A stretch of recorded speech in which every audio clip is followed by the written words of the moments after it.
Come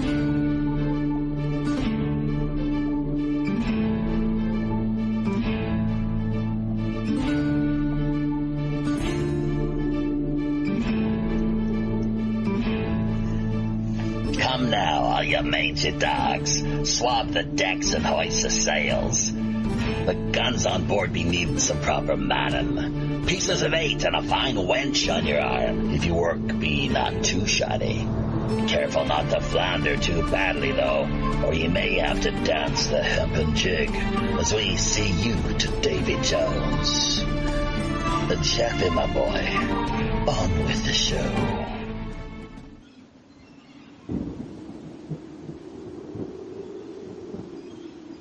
Welcome, everybody, friends, folks, foes, and fellow pirate mateys, to this week's latest feature edition of Pirate Radio Podcast. It's episode number 340 with the multi-talented Andrew Currie.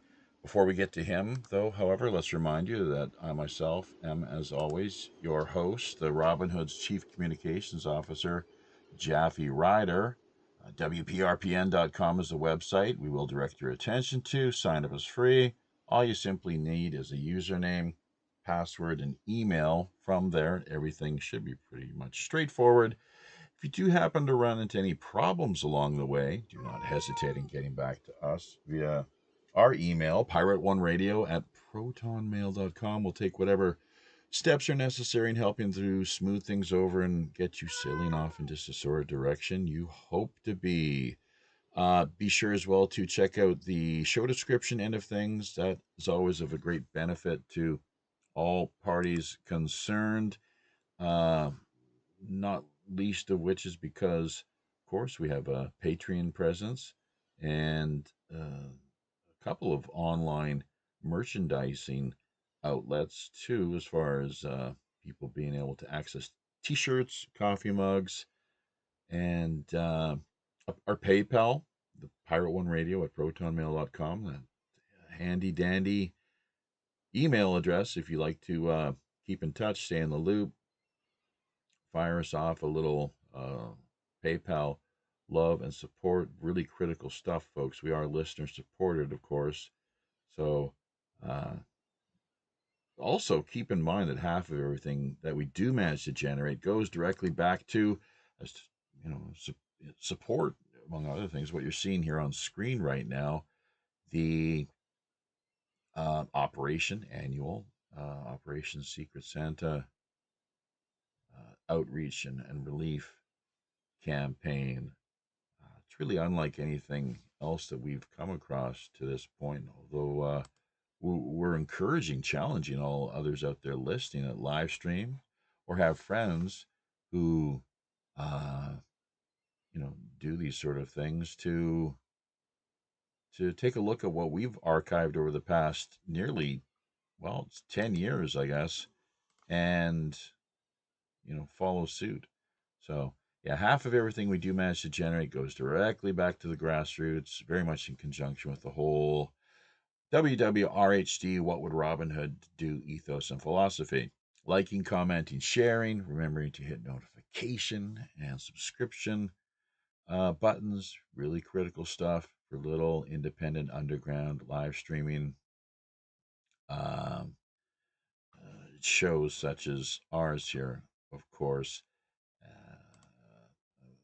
along with, finally, as always, remembering to password along to friends, family, and coworkers. So, to our featured guest of the week, once again, the multi-talented Andrew Currie, longtime resident of Vancouver, BC. Andrew is a professional artist with work ranging from murals, fine art, graphic design, and illustration.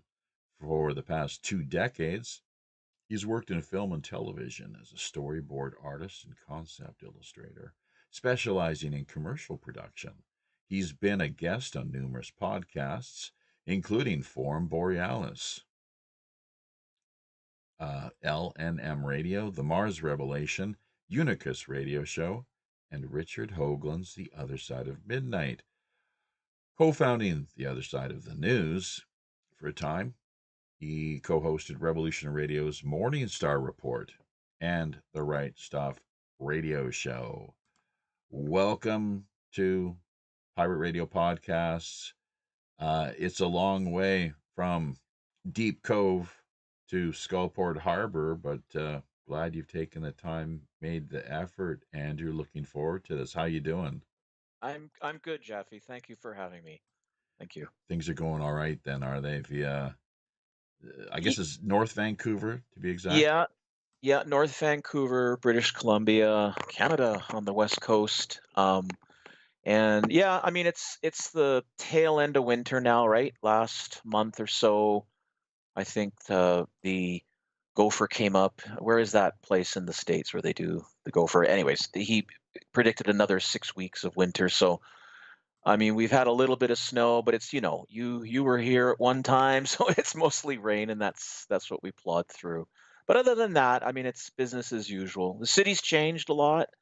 I was born here, bred here, and it's very different than when, I sort of grew up in the 70s and 80s as a kid, teenager kind of thing. But yeah, Yeah. I mean, it's still a solid place for No sure. thanks to the jackass we just saw on screen there via the slideshow, Justin Castro, and his horrendous, what is it now, 8-year, 9-year 9 year. shit show that he's managed to implement. So we're going to get into that here in a few minutes, I guess. Your thoughts, your take on the impact his policies have had in the direction of the nation. But why don't we just off the top of this week's live stream hear from you and a bit of a rundown overview as far as your backstory and bio is concerned.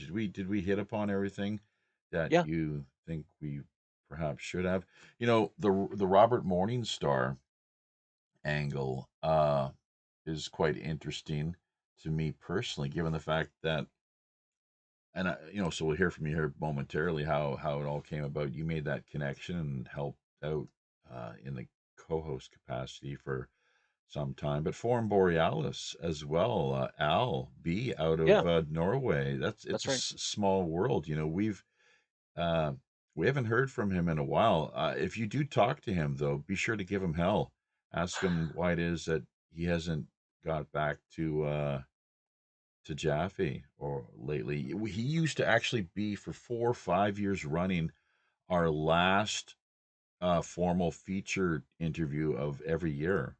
Oh, wow. I'll be. How did you meet him?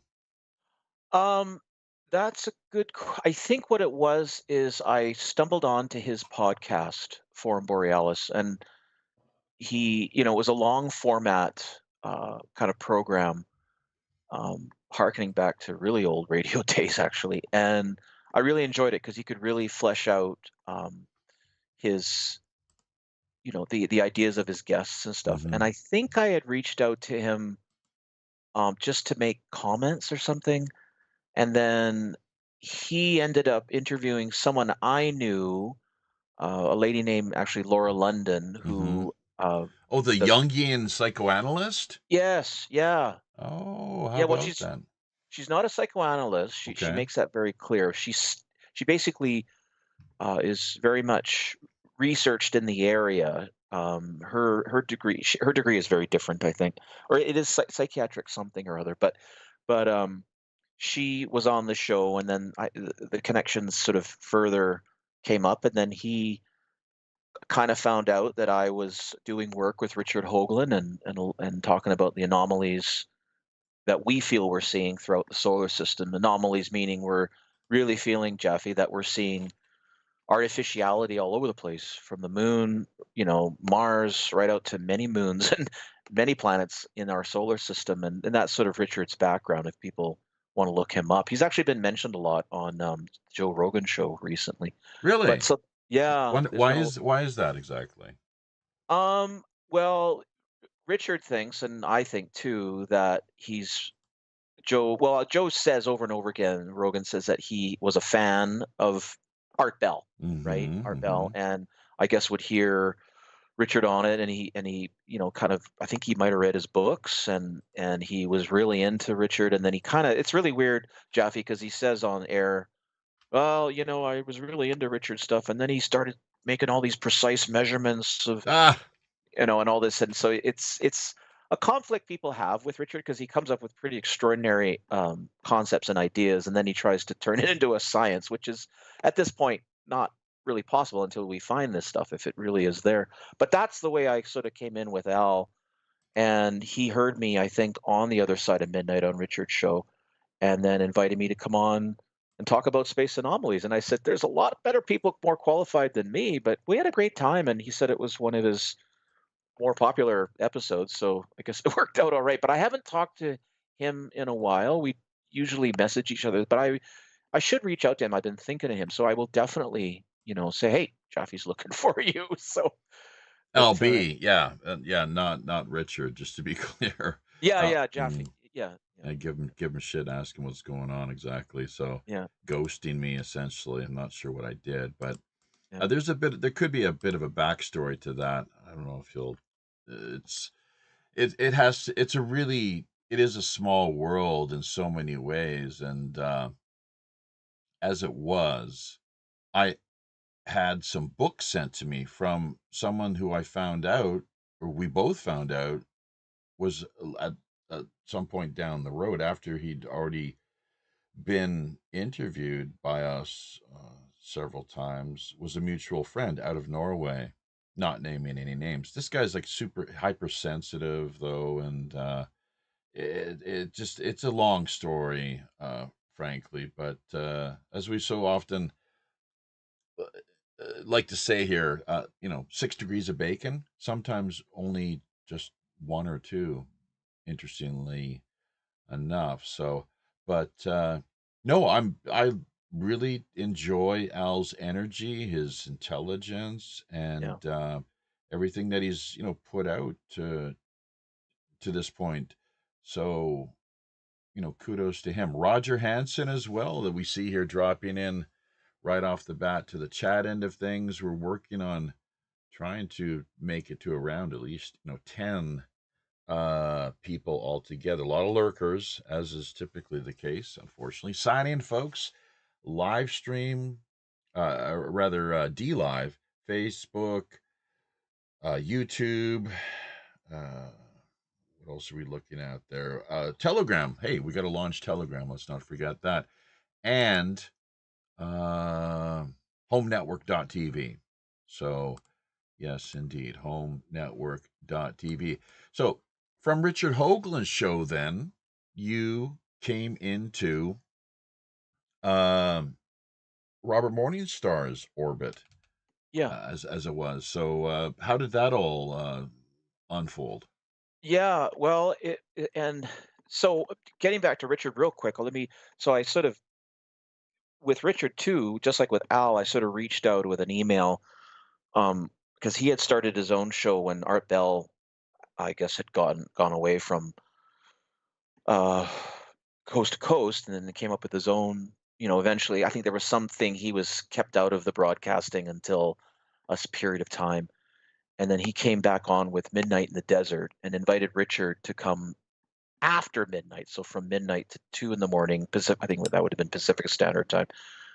Anyway, so I met Richard through that, was invited onto a show in 2015, did a whole breakdown and discussion. 2 in the morning Pacific. I think that would did a whole yeah, that's okay. Did a discussion about the fourth man on the moon, Alan Bean, who was also an artist, and I did a whole breakdown of what I believe he was seeing or remembering through his art. Anyways, as I sort of came on to Richard's show a few more times, I somehow, I think either Robert was on the show interviewed, or I had seen Robert's work, and Robert fondly recalls this on the air on his shows. He says, I heard Andrew say some really nice things about me. And I said, now there's a friend.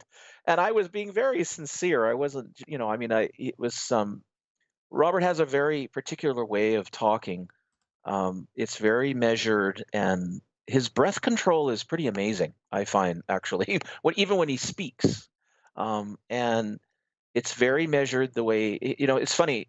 Jeffy, I think his mind works like the way he breathes. He's inhaling the information, he's feeding his system, and then he comes out with really interesting ways of articulating whatever the subject matter is. And I was just very impressed with that. He has quite a presentation, and yeah, we became fast friends. So at we were, I guess it was 2019 when the world was starting to go, and Robert invited me to come on his show on the Sundays and to co-host, and I, you know, I said I graciously accepted, or he graciously asked me, and I accepted. And then he had a show on Monday, which he still does, the Right Stuff Radio Show, I believe it's called. And we started to see some weird things happening in China. So, we started to see China shutting down and all the lockdowns because of the whole. Well, I don't know if they were calling it COVID at that time, Jaffe, but it was definitely some sort of cardio or some sort of respiratory illness was coming on that seemed worse than pneumonia. And he and I started to see some weird things happening locally, and people were starting to get sick everywhere, really. And then that's when the government, to me, went overboard with the whole thing. And yeah, and then so we were pounding away, like for about a month to 6 weeks. I became very busy. I didn't really give a background on my storyboarding side of me, but uh, I can do that in a minute. But basically, there was a period of time where my work got very quiet.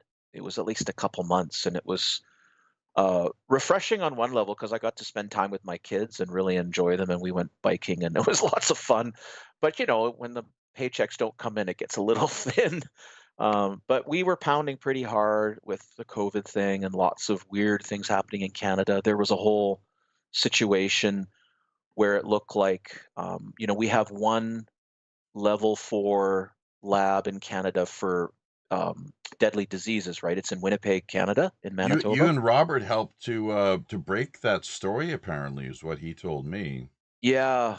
Yeah. And it was funny because at the time, Jaffe, I remember there was a host on CBC Sunday mornings. I can't remember his name, but he was poo-pooing anybody saying anything about it because we were one of the first ones to sort of talk about it. And then we noticed others talking about it. And yeah, there was a whole hush hush that the RCMP had moved in and made some arrests on some of the Chinese nationals who were working in the lab. And now it's come out, and that indeed there was some hanky panky, that maybe some biohazardy type of stuff was being brought to China and through the Winnipeg lab, and it just gets really filthy. And it's come out, yeah, Jaffe, that there was a major violation, and that one of the head scientists there, her and her husband and some of the associates, again, all sort of Chinese nationals who somehow have infiltrated our are the highest protected lab in Canada, and one of I don't know how many there are in the world, but this is one of the high level ones. Yeah, we're able to basically export some of these vials, or however they Sure. transport it. Come So on in. What could possibly go wrong? So, yeah, gee, I don't know. Kind of along the lines of what you're talking about there, and we got to be careful, even at this stage, how we address these issues because of how hypersensitive boob tube is. mm, But Charles Lieber out of Harvard, I'm not sure if you're up to speed on his whole, the antics, what he got involved in, but he's right up there with Fauci, and I hope that RFK Jr.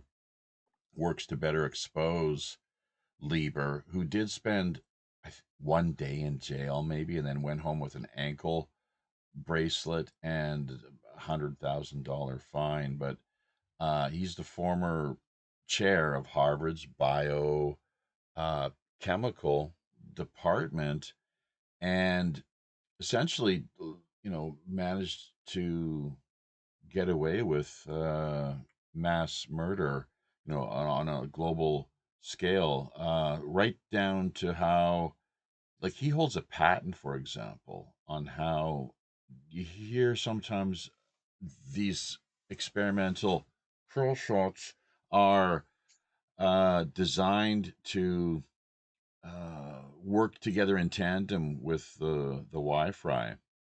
and that is precisely so. You mentioned earlier people mocking. It's what's known as appeal to ridicule. You know, it's a standard logical fallacy, rhetorical sort of technique that some people engage in.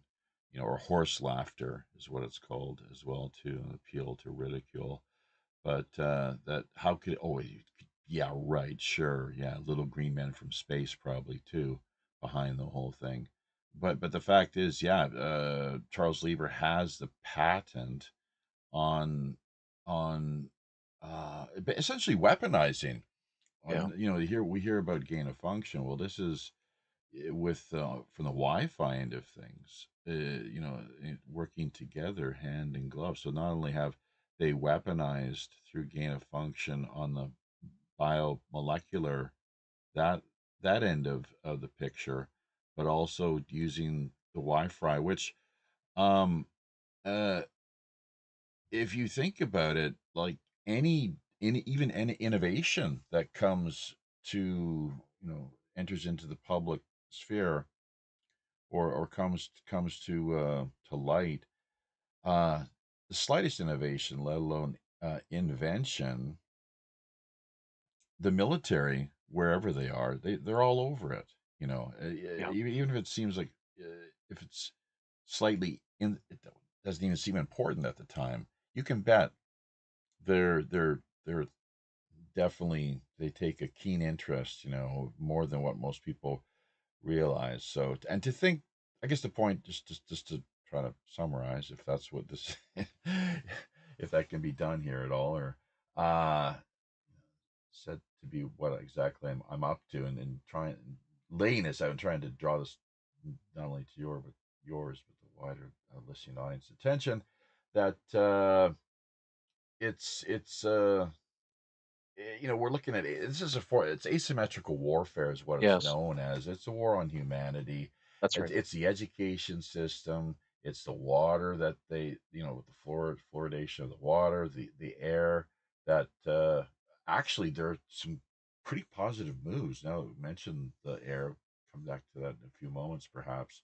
Don't let me forget the food that they provide for us on the supermarket shelves. Why I guess it pays to grow your own, as it were, and it just goes. It's endless. The media, of course, big pharma, they're all in cahoots, and it's all. It doesn't seem until we get people in Canada Uh-huh. along the lines of maybe uh, RFK Jr. that are more active and have a hands-on direct role in government shaping policy, that we've got to continue to expose these bastards. So, Well, what's really, I like 1,000% agree with you, hmm and we could go off in any direction there. But what's really scary is what was basically one of the news stories in Canada today, which would be yesterday for you guys, huh? is it's now been discovered that the Canadian government has bought, I believe, it's either 500,000 doses. I could be getting my number wrong, but an initial kind of Bird flu, but H1N1. yes, Yeah. yes, So they're going to try to and force that on the public now. well, they're saying that it's for those who are more at high risk. In other words, people in agriculture. So there's a very, and another really interesting angle on that, Jaffe, is we have here in British Columbia, there is a ostrich farm Oh up in, yeah, thank you for bringing that up. They're going to try and to force yeah. that on the public now. Oops. Well, they're saying that it's for those who are more at high risk. Keep going. We'd have Yep. overlap there between Yeah, no problem. YouTube or It's like Facebook. looking in a mirror at myself. There you go. Yeah. Yeah. But yeah, no, this ostrich farm, and I believe it's like over 100 ostriches and a wonderful farm, and none of the birds are sick, but the Canadian government wants them to cull them because I believe there may have been some hint of them, one of a few of these birds having had some potential bird flu issue, and yet the testing standards seem very questionable, very weak. Now, what's interesting is not only are we might be looking at the beginnings of an attack on our food system, like to really control it, because they're now talking about cattle, They're talking about backyard chickens. I mean, we've kind of heard this already, but they're, flaming it up. There is a gal, she must be a researcher. I think she's some sort of scientist, and she's studying vaccines, like traditional vaccines, real vaccines, sort of in partnership with this ostrich farm, because I guess there's something about the ostriches makeup, or I'm not exactly sure. I didn't get into the details. And if they destroy her research is around these birds Mm-hmm. and how they could be helpful to develop something in that department. Antigens that's one of the Yes. keywords that I'm not an expert either. People like Robert and Richard definitely, Yeah. more a notch above what we're able to offer as far as technical medical expertise. But antigens, what is an Yeah. antigen? This is powerful stuff too that they discovered. Then they got back to her saying that they'd been suddenly bought out by a big pharmaceutical company, and that Yeah. they signed like a non-disclosure. They couldn't talk anymore about anything after Yeah. they made this huge discovery that, oh, this stands to save a lot of lives, Right. help a lot of people out. But you know what? It's like old man Rockefeller said back in the day: competition is a sin. Yeah. So don't want that, do we? Mm-hmm. Well, on top of that, Jaffe, there another little news story came out, and it was sort of kind of leaching out everywhere, again in mainstream. And they were now talking about cats. I don't know if you had stumbled on this one, but Oh God. yeah, domestic cats, because there's apparently been some sort of discovery that, I don't know, 6 to 8 domestic cats somewhere have tested positive for the bird flu. They're now trying to get people frightened about their own pets, Yeah. which of course brings to mind the 1972 film Conquest of the Planet of the Apes, where the premise was, all the cats and dogs died of a virus, and then that's when apes were brought into. I mean, we're talking about a movie here, but but anyways, the apes were brought in to be basically pets, and then the Yeah. humans discovered, that whole thing. Using the phony PCR test, which Kerry Mullis himself said, this is a Yeah. fact, folks. So hopefully this doesn't lead to any radical reaction on the part of who via social media. But Yeah. he himself said that, and he's a Nobel prize winner in the field of medicine, that the PCR test should not be used for any diagnostic Right. analysis, drawing any hard and fast conclusions. But it seems what these bastards do is they amp it up. They totally open things right up so that, like the way that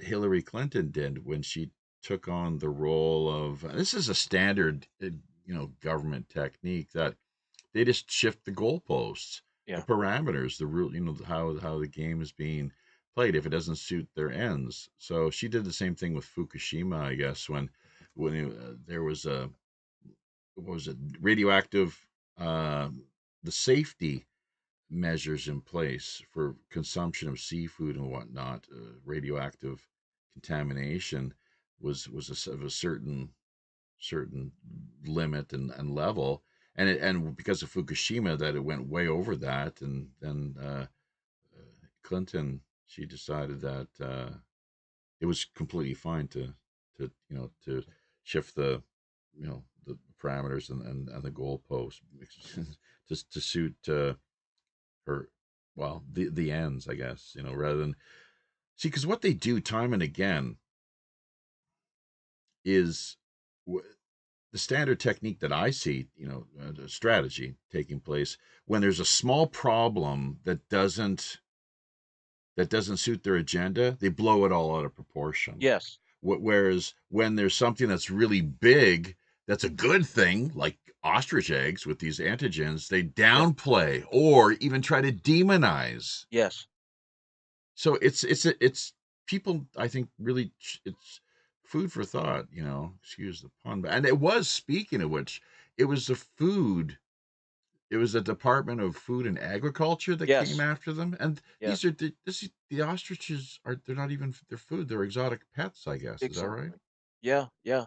Yeah. No, I don't. Well, I don't I don't know if there is a market for ostrich. I mean, there's so many things you can eat, right? But Wow. I know the eggs are definitely, like you say, in the medicinal side of things. And um, you can also eat ostrich eggs too, but definitely. But you touched on something really interesting about the changing of the goal or the shifting of the goalposts, because we're seeing that. Well, we see it play out everywhere, but here in particular in Canada. So the NHL, the National Hockey League, was in their what they call their All-Star break. Like it's halfway through the season, and then the best players are brought in, and every year it's a weird. There's some kind of weird format, some lousy game. People might be familiar with this kind Or of thing. NBA has the same thing. It's this keep going. garbage We game had where overlap nobody, there. yeah, Yes. nobody plays very hard. But what they did this year is they created what's called the Four Nations Cup. So they did like a little in-season tournament in lieu of the All-Star game. And so they had a team from Sweden, team from Finland, the United States, and Yeah, Canada. And heard about that. That's right. yeah. And there's this terrible phenomenon going on right now in Canada where a certain segment of the population going or patrons going to these games, these hockey games, or in Toronto to basketball games, where when the American anthem is being sung, it's being heavily booed. Ah, And it's so embarrassing and upsetting. But this is all, again, this is the Trudeau play, which is, as we know, is the communist play. As Robert's covered this many times, divisiveness is just keep dividing everybody. And so now, because of Donald Trump having come in and threatened these tariffs on Canada games, where when the people, they get the media gets, and Trudeau and his group, and then the media comes on board, because remember, Jaffe, I don't know if your audience knows this, but we have three major broadcasters in Canada. It's the Canadian Broadcasting Corporation, Global News, and the Canadian Television, or CTV. So it's the same as when you were a kid. It's the same thing. And then there's a lot of other smaller, like newspapers and stuff. But almost all of them, and especially those main three, are financed by the Liberal government. they've been Big, bought off to the tune. I exact. thought it was around $500 million. My brother claims it's actually and he's based out of Calgary. He's sort of he works as a hockey scout, actually, as part of the Flames uh Oh, wow. organization, basically. But that aside, I mean, he's really great when it comes to health and nutrition. That's his field of expertise. But it was around $500 million was the numbers that were being floated via the media, as we're doing the math.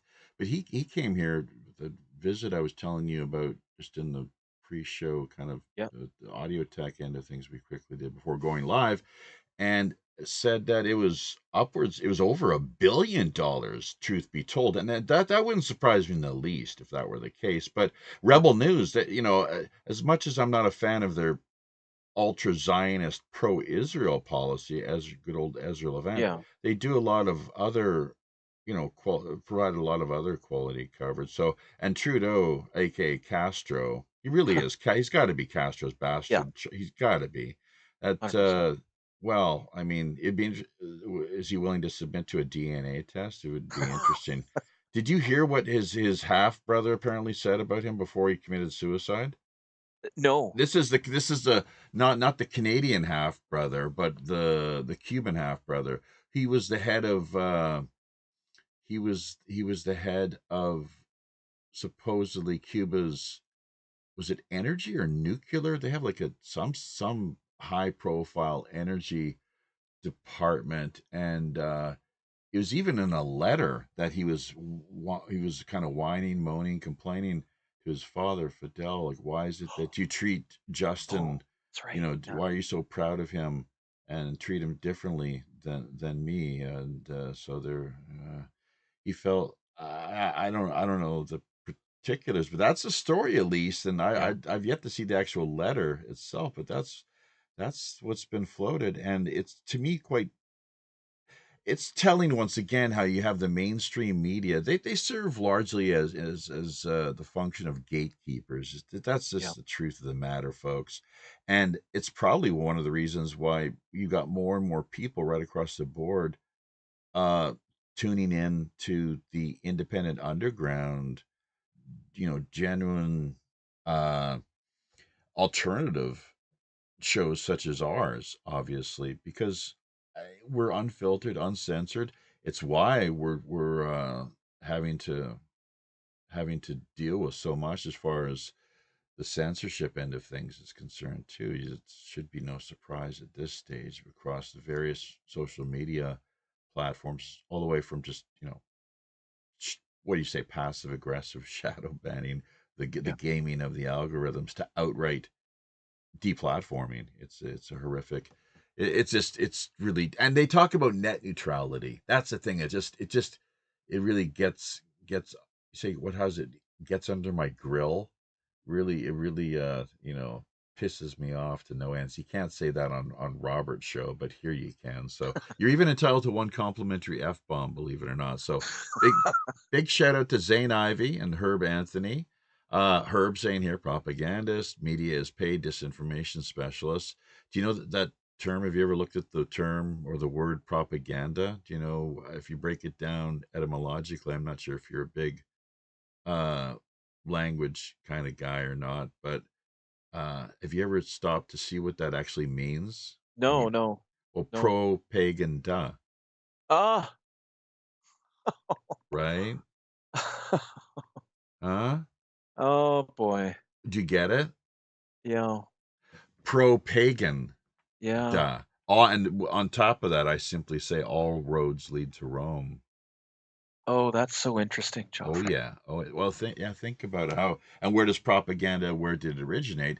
It was from the city center, obviously, right? Yeah. So, go ahead. Well, I'll come back to what I was going to say about Trudeau and what the media is doing Sure. here, Yeah. but I want to finish up on that Cuba part. Is that I Oh, mean, it's really well known that his Trudeau's dad, Pierre Elliott Trudeau, who was prime minister for like ever in the 60s and 70s, even into the 80s, where he made a comeback. By the way, some people believe that Trudeau is sort of dropping out of everything now, just like his father did, and eventually, someday down the road, will return. I and oh I'm God. I know Oh, that's a jeez. frightening thought, but Well, it's a big red machine, man. So, I mean, if he's yeah. got the backing of his party, then I guess so. But right now, I've never seen a leader of the country, political leader, so despised openly. Oh yeah. Just the people. It's really, as much as I don't like the guy, it's sad, and it's really pathetic with the way that he's, what he has to put up with out in public, Yeah, I frankly. mean, So, the unfortunate part is when he gets his kids involved. I mean, whatever we might think of this guy, and I can't stand him, but it's tough when his kids are around, and although they're trying, some people believe that his son, who I believe turns 18, one of the reasons why Trudeau wanted to stay in power till at least the next election, because we're supposed to have an election in October. Although, Joffe, with our Canadian Constitution, it doesn't necessarily have to be every 4 years. It can actually be into a fifth year. So this whole liberal NDP coalition, and the NDP being the New Democratic Party, which is very lefty, um, they could hold power until October, November of 2026. yeah, I think, and I've talked to people about that. Just with that very notion has been floated by Canada's mainstream press. I'm not sure of the particulars, but I can almost bet that he will try to do that. That literally he will have to be removed. He will not go of his own free will and accord. That like dragging and you know dragging kick dragged out kicking and screaming, as the Yeah, expression goes. Let me just quickly jump in. There's a couple of things. We got yeah. comments coming in via the peanut gallery, but also secondly, could you bring down your actually, or adjust your, because you're kind of, if Oh, you can see your head, you're sort of only using half of, you got a lot of, what are they, oh, am I too stalactites, low? kind of, Okay, let but me go. I mean, it's something Is that better? that's a little better. Yeah, Sometimes, like, some people with their gut don't necessarily, but maybe I can. just a better Hang on. Let me see if center, I can get up. pretty close. How's that? That Could you, better? yeah, could you bring, is it possible to bring the camera down a little bit? Oh, maybe. How's that? Much better, much better, much better. There you go. All right. We're in business. Okay. Yeah. So yeah, we do have a lot to So, talk about here. Let me just we'll let you continue, carry on, and I'll check the comments, and then when you've wrapped up, come back to see what we've found here, because I'm not sure if you're able to follow via. You're free to D Live, YouTube, Telegram, where else do we got? HomeNetwork.tv, but there's no chat over there. And then okay. why am I missing? There's one more. But anyways, people can easily see where we are live streaming through Restream to the various platforms in the show description end of things. It's not that complicated, really. But yeah, were you what was there more that you were going to add to that, Yeah, Ben? I was. Well, it was well known that Pierre Elliott Trudeau loved dictatorships, Club of right? Rome, Yeah, longtime member of the Club of hu- Rome. 100%. And so he was the one that I believe first recognized China, like of all the Western democracies. That's right. Yeah, a lot of Yeah, people think it was Nixon or someone like that, but no, it was, and yeah, yeah. that's right. Pierre Elliott And Trudeau. and Margaret Trudeau, who she's sort of a lot of her old, well, it was not video at that time, it was TV, but in video form now is sort of floated up again. And she was a real swinger, literally, and Yeah, yeah. she loved Fidel Castro, and she, thought he just had a magnetic personality. And there's all these photographs you can go on the internet on Yeah. and find it. And even during, that like Fidel's holding the baby, which was Trudeau, pretty, fondly. And then when the death of Pierre Elliott happened, Yep. Trudeau's alleged father, but it's just probably a stepfather, the interaction between Fidel Castro and Justin Trudeau was very, very interesting. It's funny, Joffe, when I've listened, originally I didn't pay attention to Justin Trudeau's eulogy when his father died, but recently I've been tuning into a lot more things Trudeau, unfortunately. But you got to get to know your enemy Yeah. or your friend. And I was listening to the eulogy and watching him, and it was so contrived and so fake. I couldn't believe it. Like, this guy was almost gleeful. It was so creepy. Like, Hmm. I don't know, man. It's like these are weird people. And in fact, I know a fellow who I met years ago when I went to Florence, Italy on a program, actually through art school here in Emily Carr. I should probably talk about my background a little bit at some point, but And the homeless issue that we're seeing here on yes, screen too. Let's not yeah, forget. It's gonna get to that.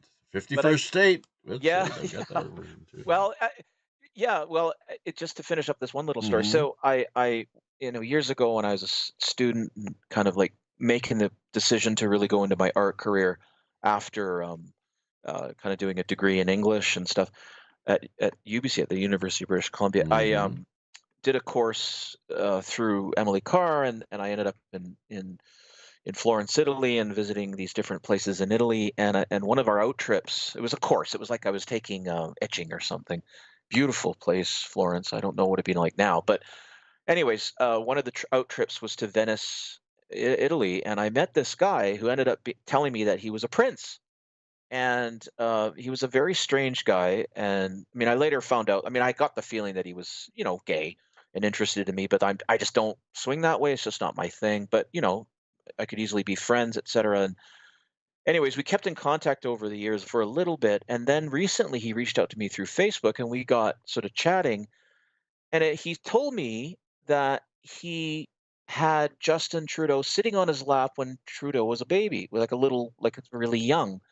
And he, like, these people all know each other, Jaffe. Like, this guy, I truly believe is from some sort of European royal line, right? Yeah. And these people all know each other. When Trudeau went to England when he first became prime minister, I believe back in 2015, the royal family in England were like over the moon to invite him in, and this whole thing is, they're all tied together. Mm-hmm. Trudeau is a Sinclair by his mother's side, Ah, and that's right. yeah, That's right. exactly. So the Sinclairs, they were in cahoots with the assassins, right? Hey, don't be careful now. You're treading on sacred Ah, ground here. Don't knock the Sinclairs. You know who the captain of this operation is, don't you? that's right. Huh? Do you know his name? Yeah, Captain Sinclair. yeah. But he's Well, the black sheep of the family, so don't. It's all right. But yeah, yes, we chose that name for a reason, as you can probably imagine, going back to the Roslyn Chapel and the yeah, Kemp exactly, lost pirate exactly. fleet. And, Exactly. But anyways, to come back to what I'm saying about mm-hmm, the distraction, what you were saying about changing the goalposts and how mm-hmm. the media, like the listeners are saying, they're bought and paid for it. It's true because during the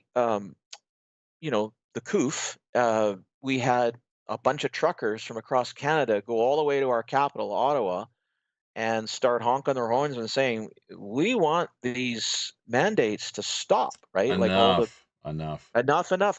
And it changed everything. I mean, the entire world started to just, we can't have all the truckers going crazy in every country, It had right? a And it was, major impact, right? It really yeah. did. You're so right on there. And then I was never prouder to be a Canadian, actually. Oh, Never but, never prouder.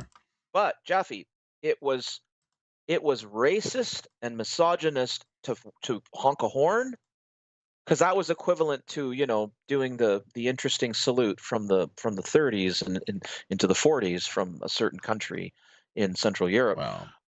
And also the Canadian flag was considered, anti, misogynistic and hateful to wave a Canadian flag during that time. Now, over the weekend when we were we actually had Flag Day. It's here in Canada, I think, or something. The media was saying, "Hang your flags out. We have to fight the Americans now," and Ah, all of this.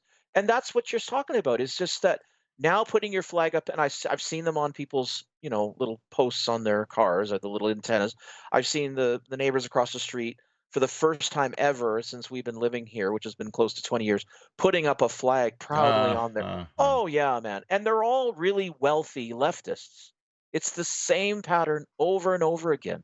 These people are well to do and they have the time to virtue signal and do as the mainstream media tells them to do. So this is what's happening is that we're getting this divisiveness and people are not understanding why like Donald Trump is saying these things about the 51st state.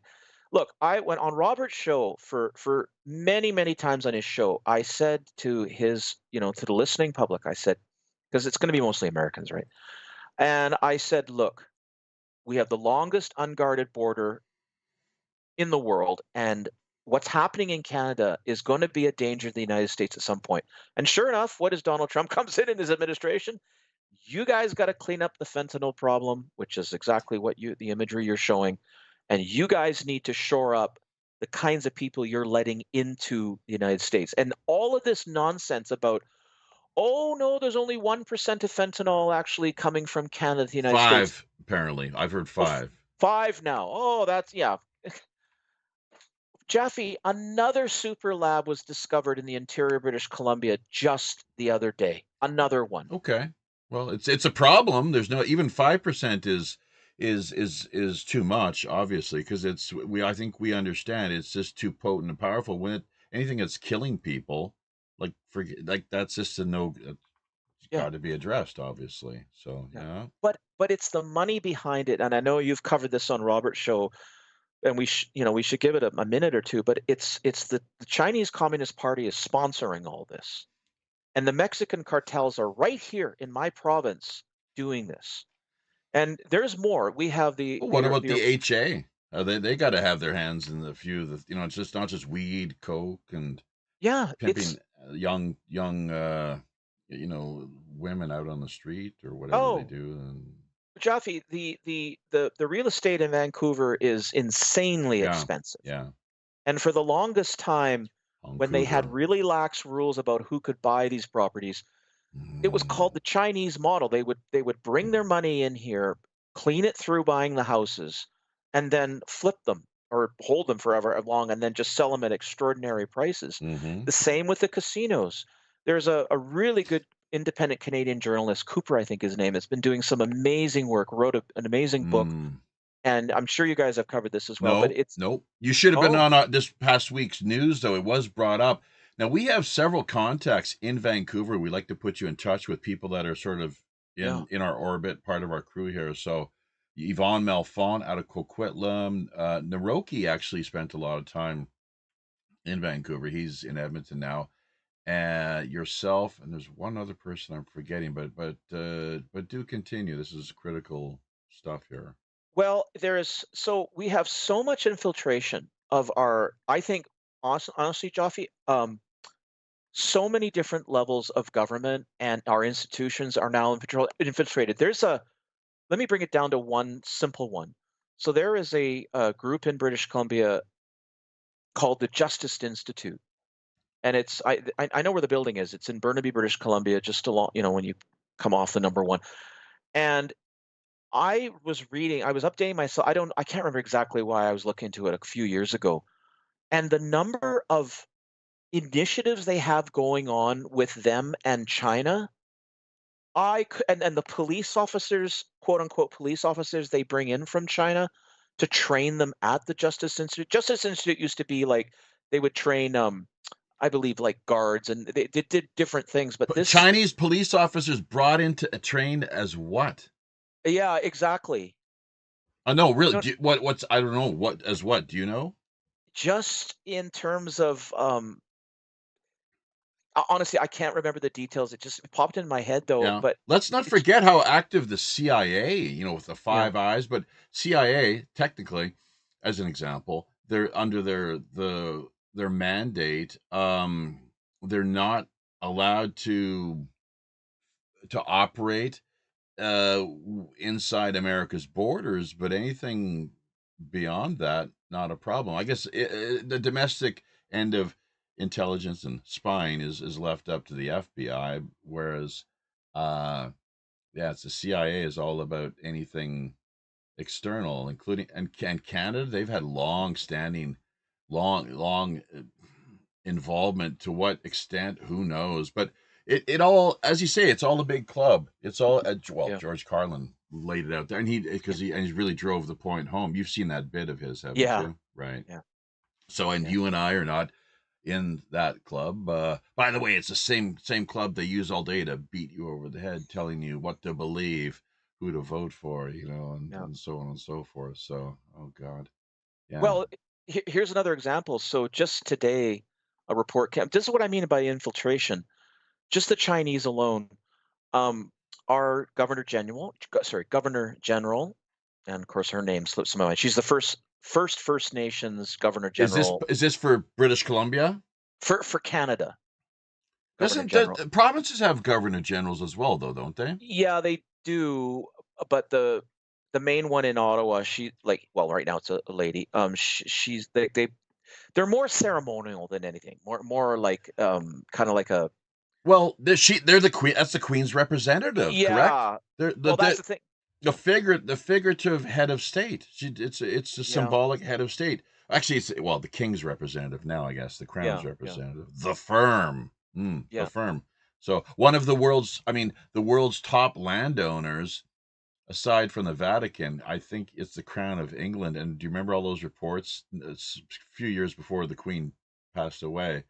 That how poor they were, the royal family. It's like, oh yeah, the Queen has less than $1 million now. Oh. It's like, ooh, and then we're as if we're supposed, like, they're putting these stories out in the media as if it's like, really, like, we're supposed to feel sorry for you. Come on. So sorry. Continue. No. I'm gonna get to the comments here briefly too, but go on.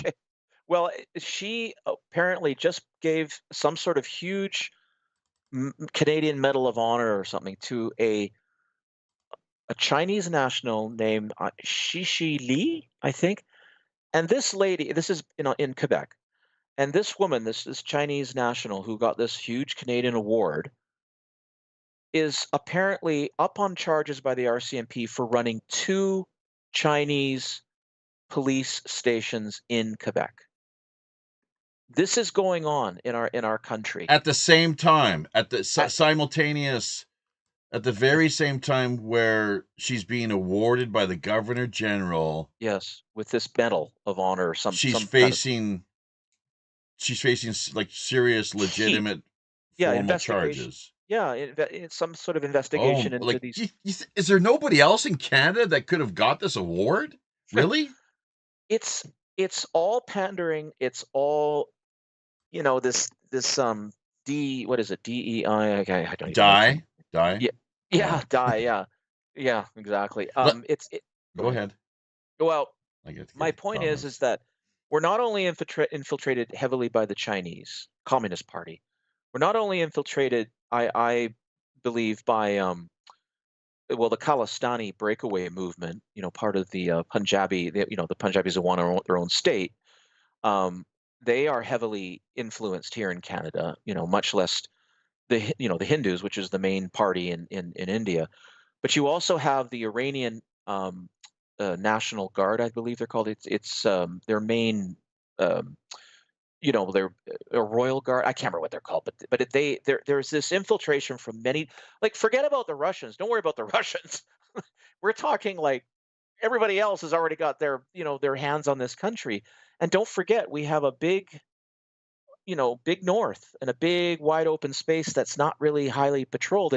And what we've been finding, what the Canadian military has been finding, are these Chinese boys that they've been finding placed in the Canadian Arctic, because the Chinese recently said, well, even though we have no territory in the Arctic, we consider ourselves an Arctic nation. So this is the worry of Donald Trump and his administration. And it's no, this is real, Jaffe. And Canada, like, we had better smarten up soon, because that's Mila. That's my son's little Russian hamster. Speaking of the Russians, Looks delicious.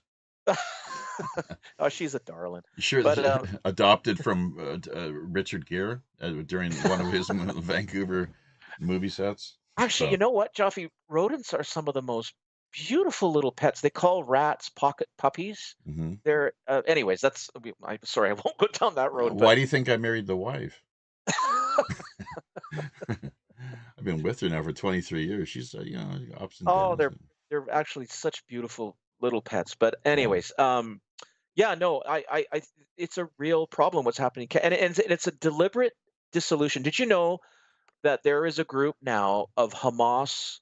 Um, well, they don't call themselves Hamas. So sorry, it's the the war that's been going on in the Middle East. Why am I losing my word? Israel? No, not Israel. The Gaza Strip. So Syria? yeah, the Well, that is Israel. That's yeah. attacking them in this Right. thing. So. And anyway, so there's been a group have now that I guess Hezbollah. has yeah, well, yeah, but it's the people, it's the Palestinians. What am I trying to say here? Anyways, it's a group of Palestinians, Damn Semites. yeah, that have basically said Canada hasn't done enough to bring their family members over, so they're now suing the Canadian government for not bringing enough of their family fast enough into Canada. These Wow. people are getting, I believe, $80,000 when they first arrive, and they're getting everything for free. And Oh my if you God. say the magic words, I am a um oh, I'm sorry, Jeffy, am I losing my Palestinian? no, it's Indigenous. They are indigenous Semites. yeah, If when it comes yeah, to no, a refugee. refugee. If you claim refugee status, that's the magic word. The border security has to just basically give you a free pass, and then it takes up to 2 years to get processed. So in the meantime, they just settle in here, and I'm not saying they don't all contribute, but there's with the rise in crime that we're seeing across this country, and the kinds of people who are committing it, it's becoming very suspicious what's going on. I Well, mean, how about in the UK as an example? Largely they seem to dominate this area. Unfortunately, the Pakistani grooming gangs. Are we seeing oh yeah, anything of similar sort in Canada, as far as you can tell? I haven't heard about that yet. I don't know. I really can't speak to that, but I wouldn't be surprised, because we Keep do have keep a very, keep an eye you know, out for it. Yeah, yeah. yeah, we do have a very high, India. I mean, but again, with the Indians, like, meaning people from India, That was Pakistanis, though. Like they're kind of they're a little. different, but yeah. I visited Little India, and I thought it was wonderful. I had some lunch there, bought some of those little beaties, little cigarette Oh yeah. things, the Yeah, leaves yeah. that you wrap. I don't smoke anymore, thank God. Yeah. But Yeah. I don't know. I've never had any problems with any of the people. We visited a Sikh temple. I told you I was homeless for a couple of days as well Yeah. earlier in the pre-show, and one of the things we did, uh, me and my little street crew that we had put together there organically over that period of time was drop by a Sikh temple for, was it lunch? I think is what it was, Mm. breakfast or lunch. So, I mean, I will always be grateful to them for that, and But although I hear it seems it's been some pretty high profile. First of all, the story of Castro being in India high on cocaine. I don't know if you heard Yeah. about that or not. On the plane, the stories were Yeah. being flown. They tried to keep it out of the news as best they could, but Yeah. it kind of filtered its way up. The gatekeepers, once again, right? They can Yeah. only do so much. Like so much money will only go so far as keeping a lid on things. Yeah. But yeah, his plane, filled a lot of cocaine. Part of that visit supposedly, and they really had it did not go well. He was not well received. But that was, I think, during the time with the Sikh, and like there was a Sikh national activist that was assassinated, basically taken out, Yeah. and it all rose. It kind of all they caught the people that did it too, didn't they? Yeah. The Yeah. Indian. Yeah. Yeah. But they won't release that. The guy that killed him. They won't. The Canadian government won't release him to India. Oh, so like extradition, they won't Yeah. extradite. Yeah. Oh, but wait a minute. So that where he would be then presumably let to be, live more freely. Yeah. It's like Yeah. he'd be a hero. He'd be considered a hero, probably, back in Yeah. India. Yeah. How did that story go? Yeah, but you're right. Well, It's a yeah. little fuzzy, but I What? know there's been a lot of friction between the Canadian government, like basically Trudeau and Modi, because Modi's another nationalist. He's like the Trump, Hindu version of Trump, right? right? Like it's trying to do things for the people, kind of thing, and increase their, you know, try to build a middle class, get them out of poverty. This is the kind of direction he has, but it's a tough. I have a Hindu friend that we talk about this a lot. He's actually originally from India, and he likes Modi because he really seems to stand up to the people for the Well, people. I But probably would too if I was Indian. yeah, Yeah, sure. yeah, So, what with yeah, just oh bloody hell. There's I got to get to the comments here. Actually, is oh one of the yeah, yeah. things. You So said just that. stand by, and we like to talk a little bit about the homeless Yeah, business in Vancouver, but also your experience in film. What it is that you're up to these days? yeah, What you spend most of your time busy with? We did also touch on the business of how I'd you if there's anyone out there listening who is looking for a jingle, a there musical jingle, we you can go. we can produce something here. Basically start with the scratch demo on my end. I could. I'm not sure how well how qualified or competent you are with audio production, or even like AI these days. The incredible work that people can do. It's just mind blowing. So in starting with something on a basic level, and then just inputting it to adding it to AI and seeing how that it comes out, ultimately, like with Sonia here, who's in the chat end of things, Sonia Galactic. Mhm. She's plays a pretty hands-on role as far as our a lot of things are concerned with our operations these days. Merchandise director is one of the hats that she wears, and titles that we've awarded her with, essentially. But she's great with AI, and some of them, like if you look at our T-shirts and coffee mugs, which people can see in the slideshow.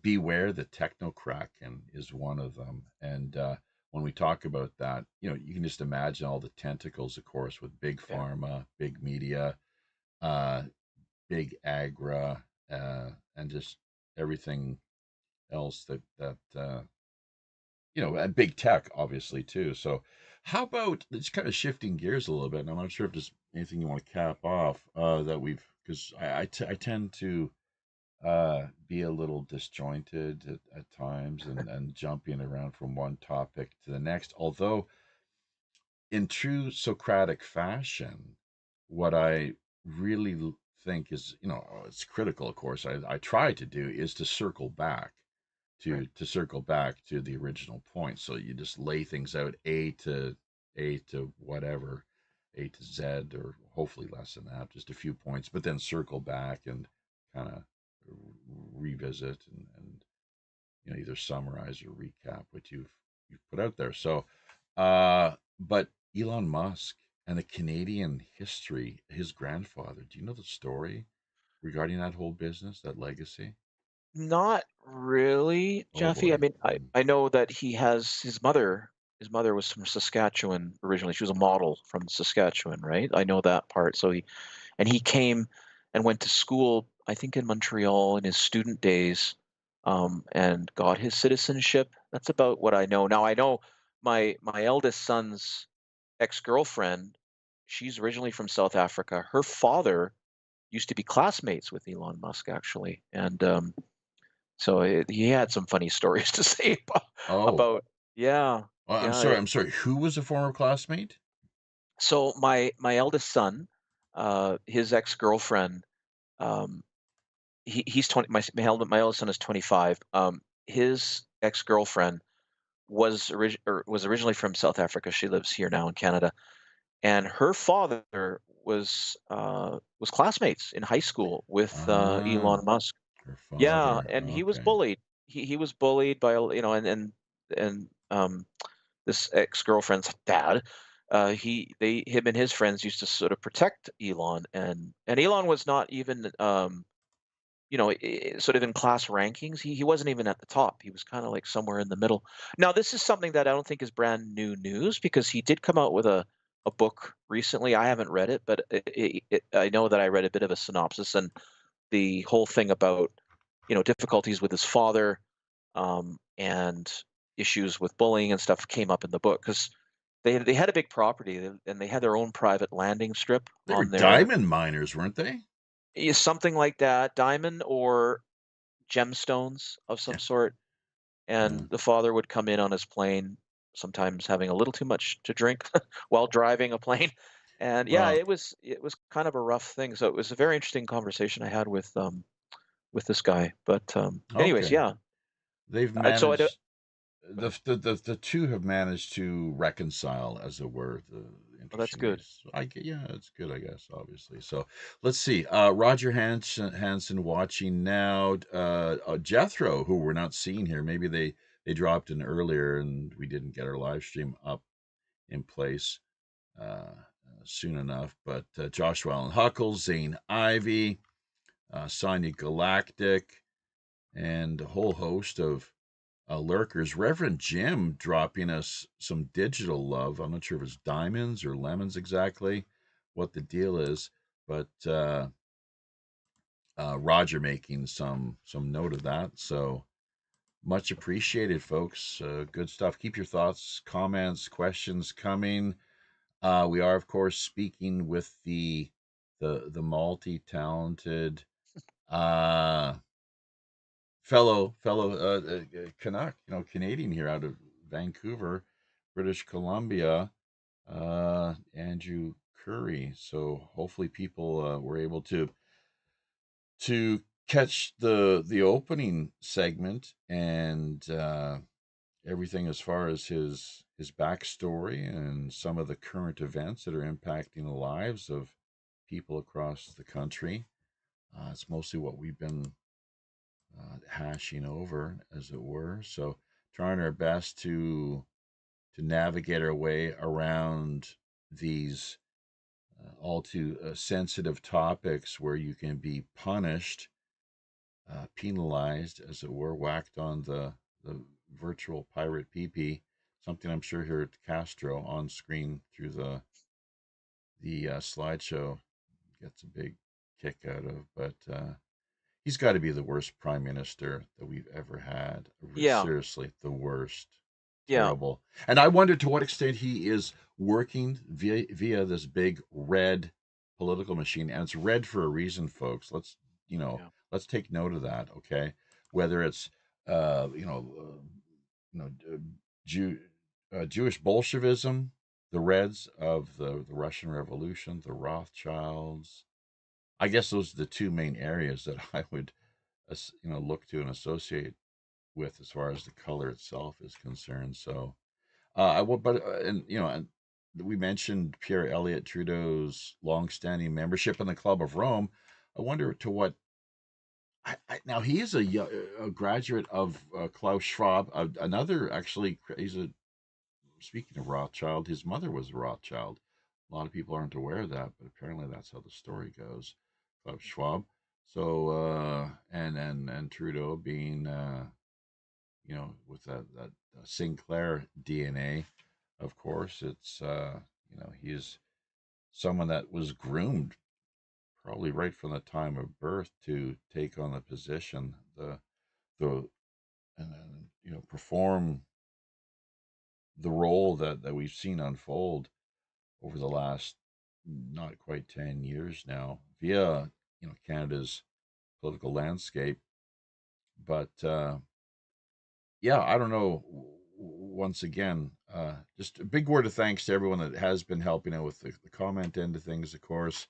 And, maybe looking at the time here, another, I don't know what your schedule is like, maybe 25, 30 minutes tops. We usually like to go 90 minutes altogether Okay. as far as the live stream is concerned. But uh, was there anything more uh, really that you think we might have missed out on that?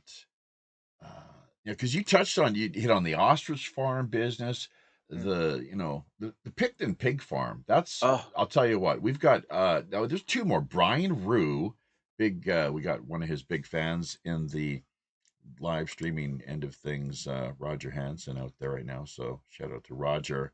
And Mark Devereaux, actually. Mark Devereaux of True yeah. Crime Vancouver. Do you know Mark? No, I've seen his work, and it's I think he's touched on some. I Joffe, it's funny. Years ago, I used to be a lifeguard and swim instructor, and then a swim coach actually. And I got to know a lot of people in the Vancouver park sports system. And I met this one gal. She was a programmer for a community center, and she was like a devout Christian, kind of a bit of a fundamentalist, I think. Evangelical type.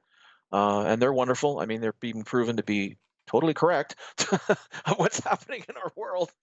Um, and she said to me, I guess she was involved in some, evangelical church, and she had a friend who I do not remember the name of the church, even we discussed that. But she had a friend who had come into Vancouver as part of some, I don't know, Christian gala thing that was going on. And when this person was flying in the plane over Vancouver, this is, 20 plus years ago, 25 years ago, 20 years ago, something like that. She said that her friend, who was, I guess, a very much a sensitive and a Christian, said there was a very dark cloud over Vancouver, over the lower mainland. Like, and I think they meant it metaphorically, not like it was, a dark day and it was raining, but that there was something very odd in this person's sort of, I don't know, third eye or Christian sensibility or whatever. And that's always stuck with me when I thought of like the sort of number of serial killers we've had in the area. When I was like a young teen in the 80s, we had Clifford Olson. Yeah. Um, and that was terrifying for everybody because he was targeting, well, young men and teenagers, mostly boys, I think. And I think he passed away recently, Jaffe, and I think he was on the verge of detailing.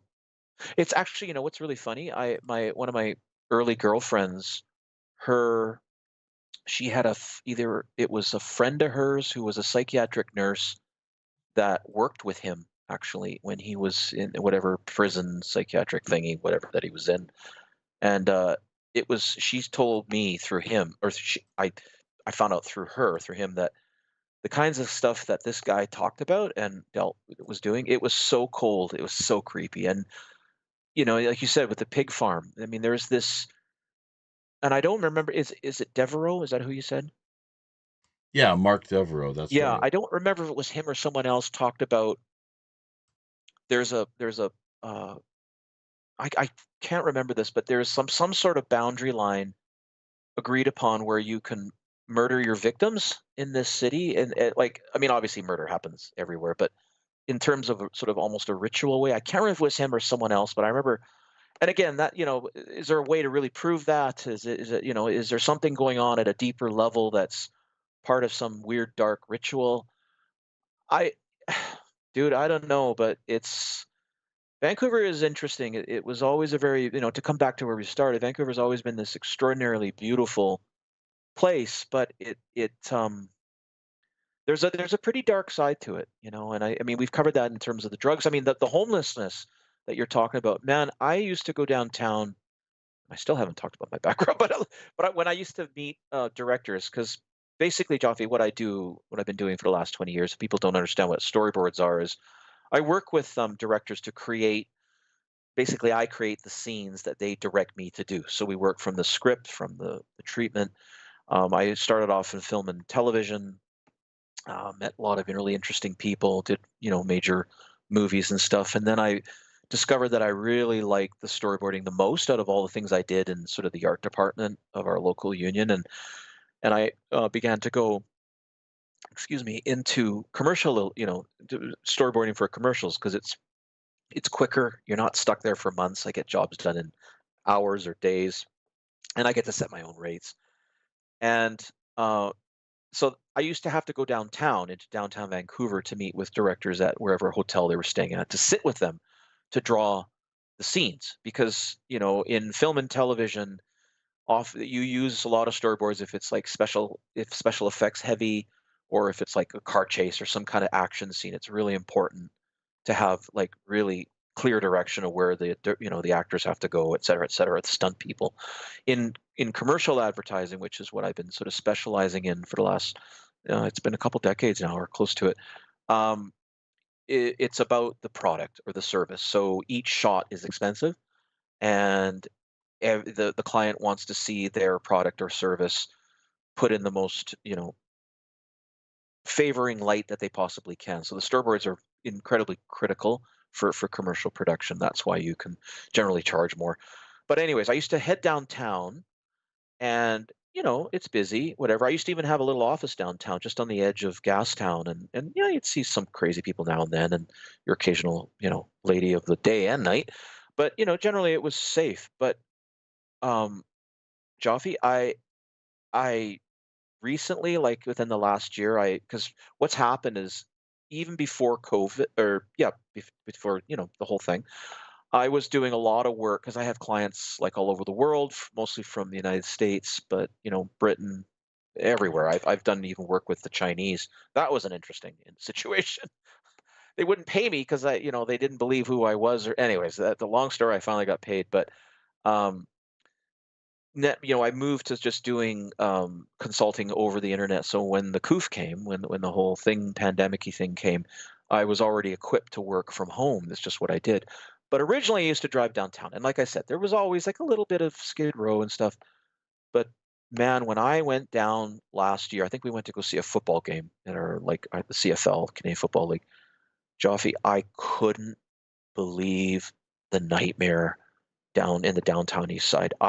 There were wall to wall people on the streets, tents I mean, 6 people deep, middle of summer, and the fentanyl bend over, like these people are all bent out of shape as they're walking around. I mean, there's people lying, you know, off a curb, and nothing's happening. I couldn't believe it. I mean, I'm in North Van, Joffe, and there are a couple of sort of dead end streets where there's sort of like light industrial areas close by.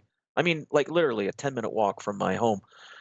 And there are camper vans sitting there, all the way, all down there. And my friend, my Hindu friend I was telling you about, I mean, he's Canadian. He told me, oh, these people live down the street. They're all down there. We have green areas all the way through North Van, and there's street people like right up behind me. I mean, I don't know if there's any right now, but they are everywhere, Joff. It's so bad, and we're seeing these tent cities now emerging in beautiful places in the Okanagan, like Kelowna, and it's unbelievable what's happening. So it's a real issue. Poverty is, I think now, I think it might be people are now claiming to be either on the poverty line or very close to it or in it. 25% now of some level of it, Joffe, something. The it's it's funny though because at the same time this is happening, there's extraordinary wealth in this country. And if you know how to do what you do well, you can still make a go of it for now.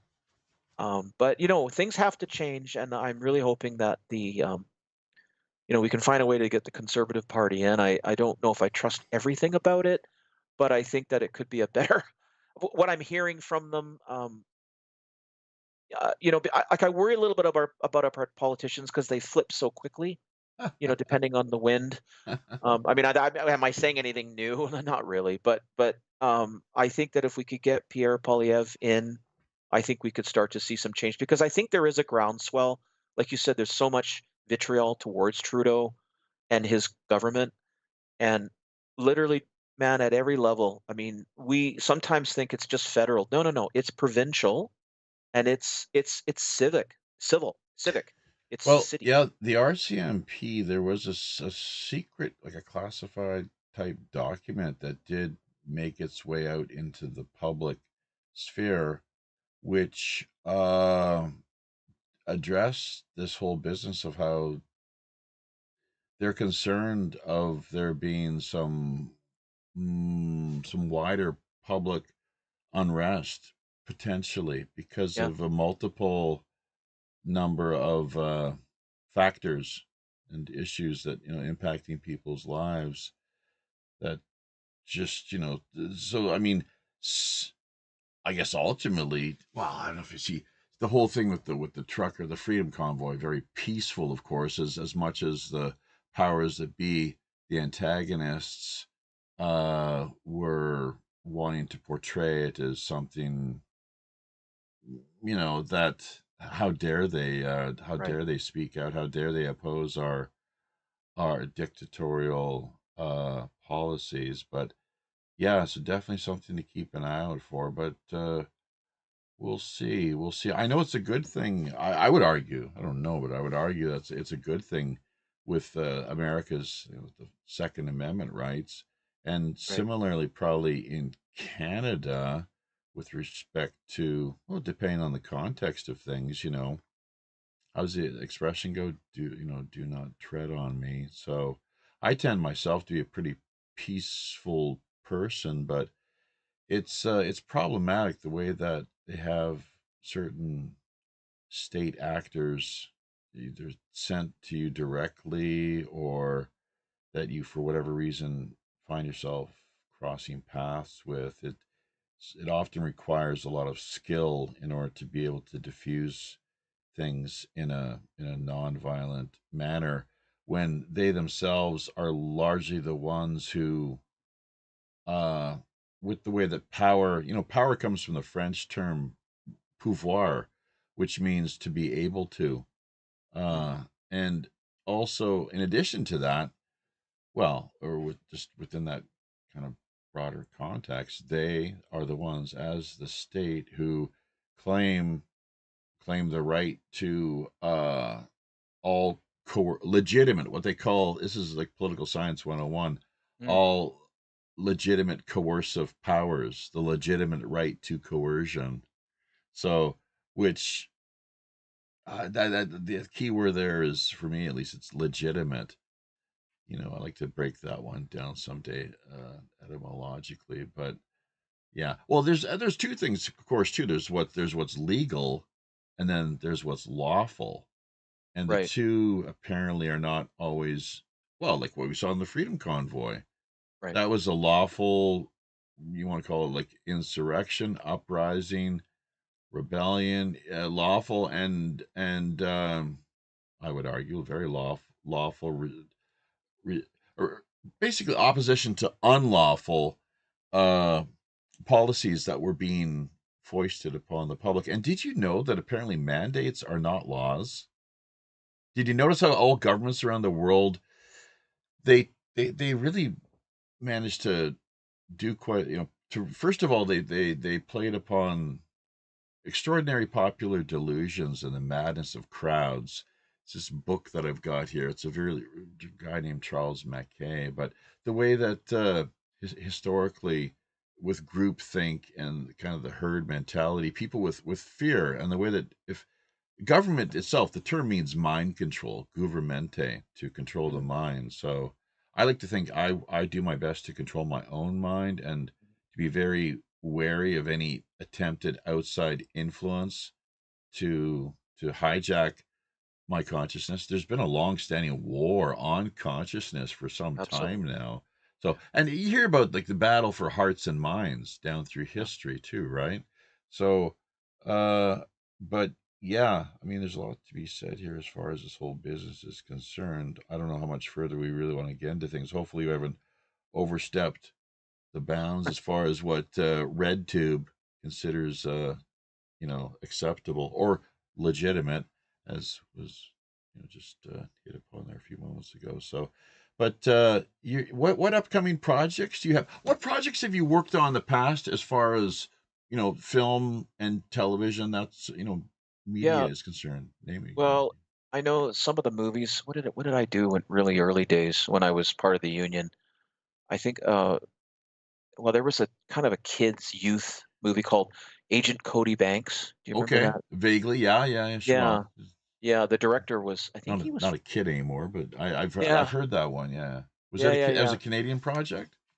No, it was No. filmed here. We're Okay. for the longest time, I think Vancouver is known as Hollywood North. I guess Of course, yeah. film. We got great locations, um, really good production crew, and our dollar is just crashing. So I it's was even just I better. was just talking to the wife about that. Yeah, I was saying like, Yeah, what do you think we should bounce off of him today? So, yeah, I mean, I had a few ideas, obviously, including the yeah. ostrich lady business. So, yeah, those Um, powerful Al- Al- Alone antigens. in the Dark. That was another sort of science fiction film I was involved in. I did a lot of oh, they were like TV shows as well, which oh man, there was so many. What else did I? But you meet these really interesting people. I remember doing one movie. I think it was a made for. It was going to be a direct to digital or at the time I can't remember, but it was called. No, I don't remember. But what stood out was the director. He was a really interesting guy from Los Angeles. Another one of these Hollywood fellows, and it was really like the movie was kind of like a comedy again, kind of a teenager thing, and it was had to do with like this sort of devil character because I remember helping to design the stuff for his room or whatever, and there was like a big fire. And anyways, I did everything there. I did they when I was originally in the film industry, I got my 12.65 an hour, and they discovered I had many skills, so I didn't just have to buy coffee for everybody, but I was designing their logos, doing their storyboards, doing the graphic design, putting up their labeling on the sets, and so from there, that's when I had a couple of directions I could have gone into, deeply into production, become an art director, eventually a production designer. Those are the ones that make the good money, and then or specialize in something like storyboarding, which is what I did. And that's when I got to do a lot of different, like I said, these made for TV movies and different things. Um, and then I did realize that doing commercials is just much more like it's more of my like I like getting things done and then getting moving on. I love that. I don't really like being stuck for months in one place. It's just I prefer it. Plus, I just have respond to my clients, so it's like, but I'm the boss of my own time, so that I love that because everything Hmm. I've been working in my own studio for forever. But in the commercial industry, oh yeah, the director I was talking about. So what was really weird is I was told that he had these special contacts or lenses put into his eyeball, Ah, so that he could look at um, film or something in the dark and really see colors and saturation. And I thought, what's that about? Anyways, one day I was sitting in the studio and I was working on something on the computer, and I happened to look up, and across the hall from me, because it was a big open space, but they were sort of closed spaces within the big open space. He was in a room, like in the dark, and he looked up and his eyes were glowing. And I it was the weirdest thing. Kathy, I Wow. was like, "What is?" And that's when I asked. I said, "I just saw a glint off his eyes." It was almost like watching those characters from Blade Runner. You know, Yeah. the replicants. There, you'd catch that glint in their eye, which Mm-hmm. sort of told you they were fake, right, or robots or whatever. And I remember that's when I asked. I asked my either the art director. I said, "What is it with his eyes?" He says, "Oh yeah, he had, he got these implants so he could be more sensitive to light." So you really do meet some interesting characters in the industry. When Donald Trump first came into his first term in, was it 2016? Yeah, I was in the middle of a production, a commercial production, a commercial for a Super Bowl commercial. It was, and it was being directed by a Canadian director who was very, very talented guy, actually. Um, and it was all about um, Anheuser-Busch. And it became this huge controversy. And I was like, I found myself in the middle of it, even though I had nothing, there was no implications for me. And well, what was it was sort of a historical look at how Anheuser-Busch became what it is, the beer, it's American beer. Well, it was the meeting between a German immigrant and an American who was living here. And it was all about the journey he took across the Atlantic, and then he was getting sort of spat at and attacked as an immigrant.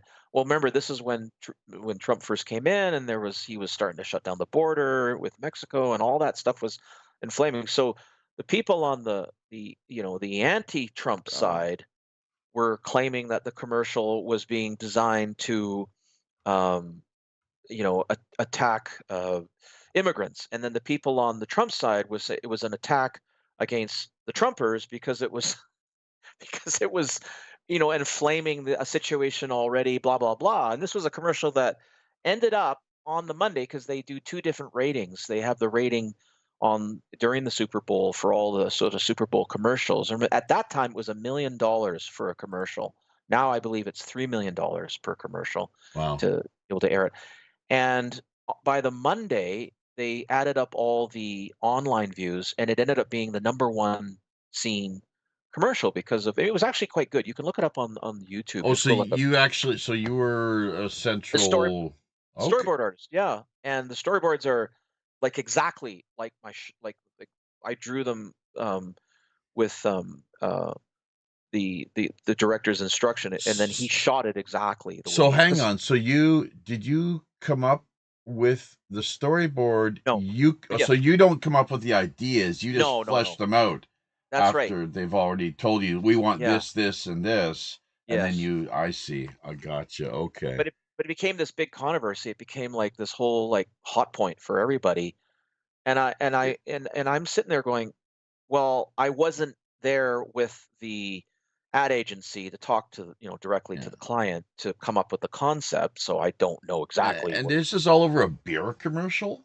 Yeah, The Super Bowl. Anheuser-Busch Super Bowl Yeah. commercial. You can look it up on YouTube, and it's actually very beautiful. It's actually a really Okay. Let, beautiful commercial. let's just Uh, if we could put the brakes on it. Do you have to sure. finish off, or would because we got Zane Ivey talking about asking. This is interesting. If Mary Simon is representing King Charles III, what does that That's right. say? What does that say about Britain if she's snuggling up to Chinese infiltration?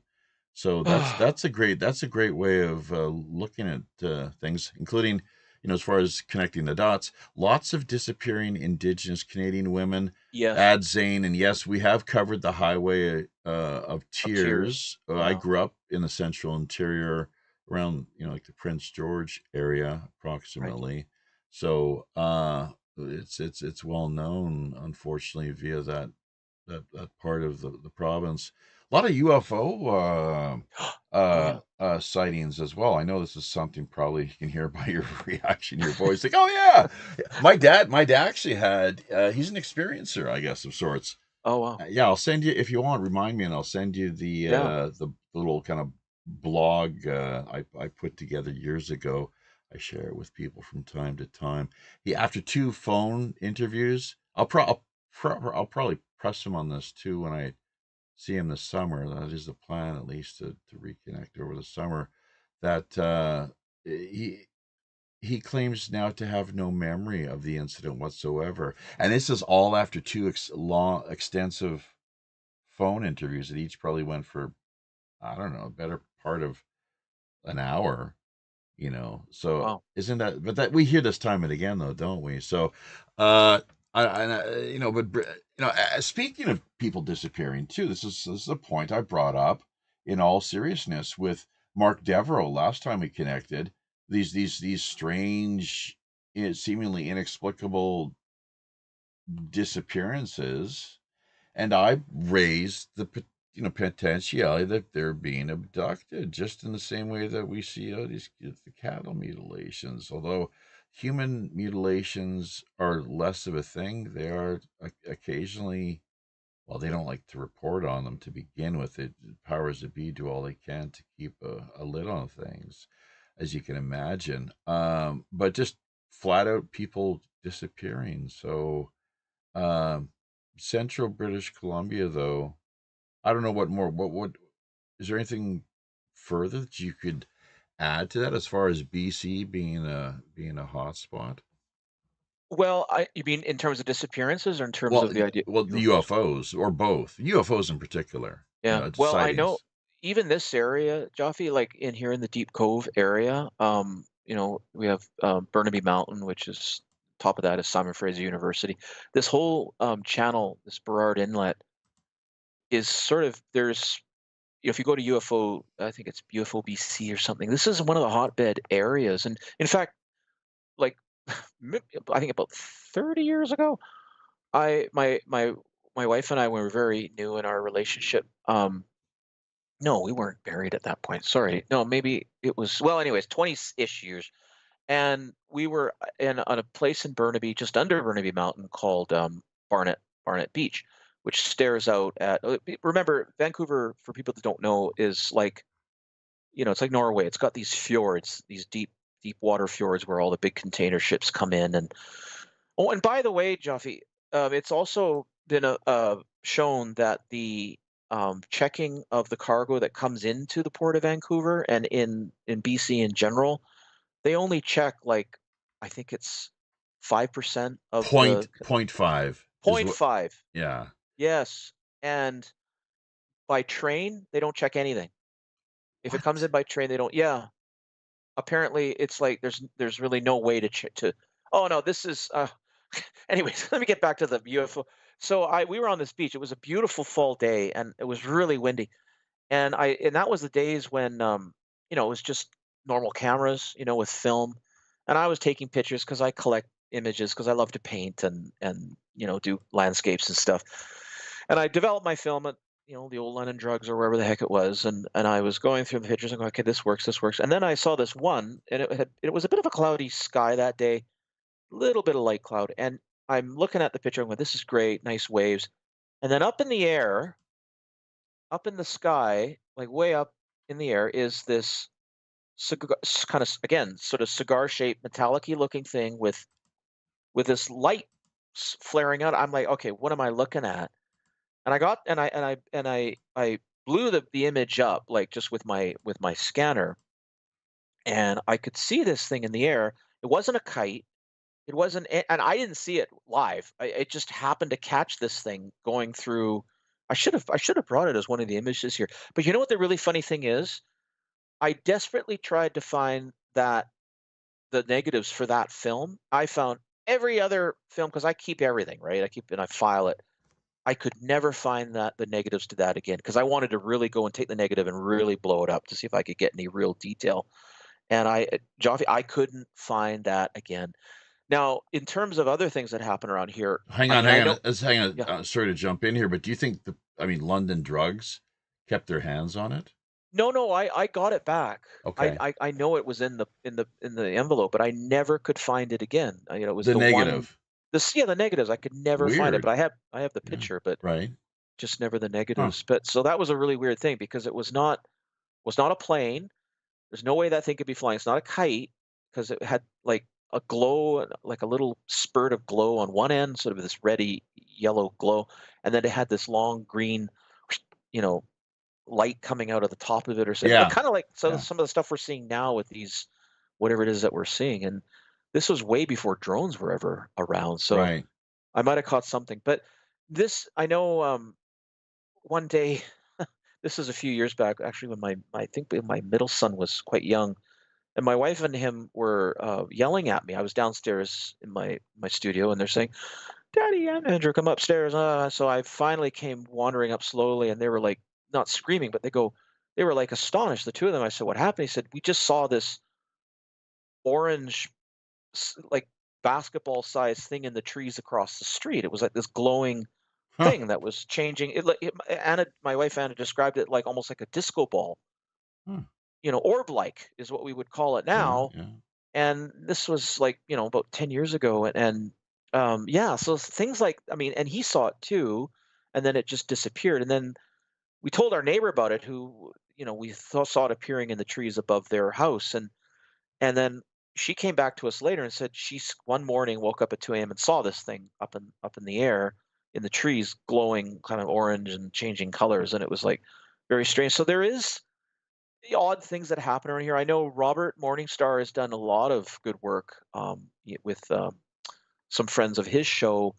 You know, you guys, I may have talked about it, but yeah, there's all kinds of strange things in British Columbia. I know, there's a gal we know, Leanne, who has done reports with Robert on. I can't remember the town. Maybe it was Vancouver Island. Maybe it was, oh gosh, I don't remember. But where this, the report might have come from the 70s. Robert would have to correct me, Uh-huh.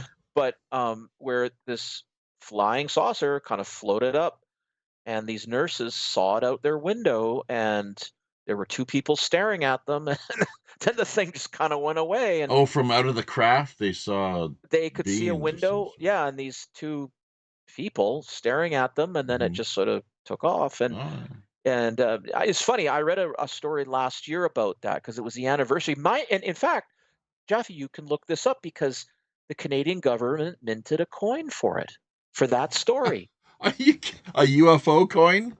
Yeah, a UFO coin. They Come minted it, I on. believe, last year, and it was, oh, was it Prince Rupert? Oh my gosh. But anyways, you can look it up. Just go look up, British Columbia UFO Canadian coin or something like that, and you'll find it. And it's like Jeez. this crazy, yeah, no. So they kind of enshrined it, and then they interviewed somebody who had something to do with the story, and he claims, no, no, no, that's not what they saw, and it was Ah, just, yeah, yeah. So it's, no, you're right. BC is a bit of a hotbed for this kind of thing, and yeah, I mean, in fact, I did uh, a couple of it was a couple of illustrations for a friend of mine who he's actually a military pilot, or was a military pilot for the Canadian Air Force. And I met him through because his son swam with my son in a competitive swim club here in the North Shore.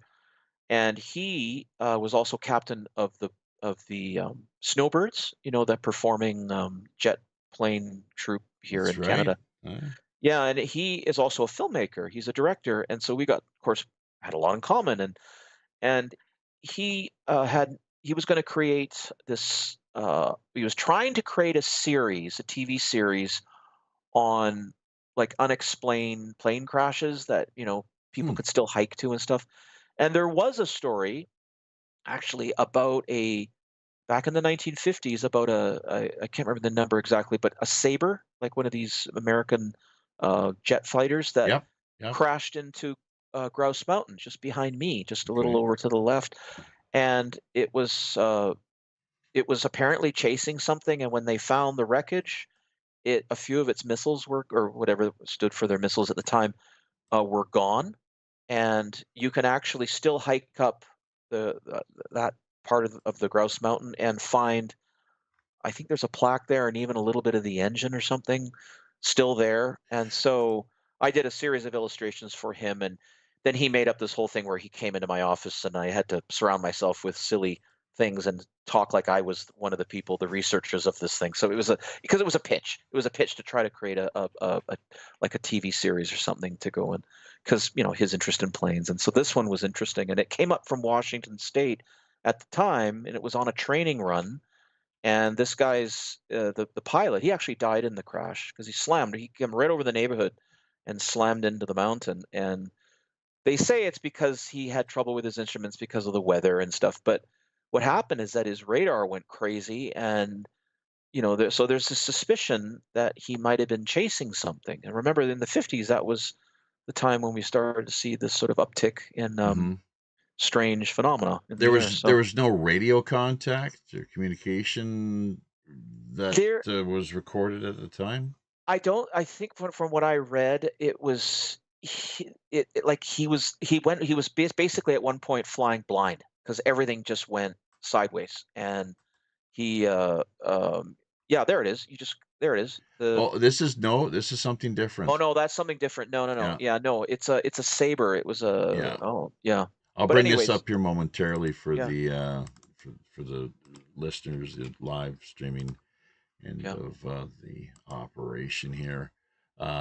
So what this was all about was something that was drawn to my attention a number of years ago while I was actually still living in Canada, and hope that's big enough for people.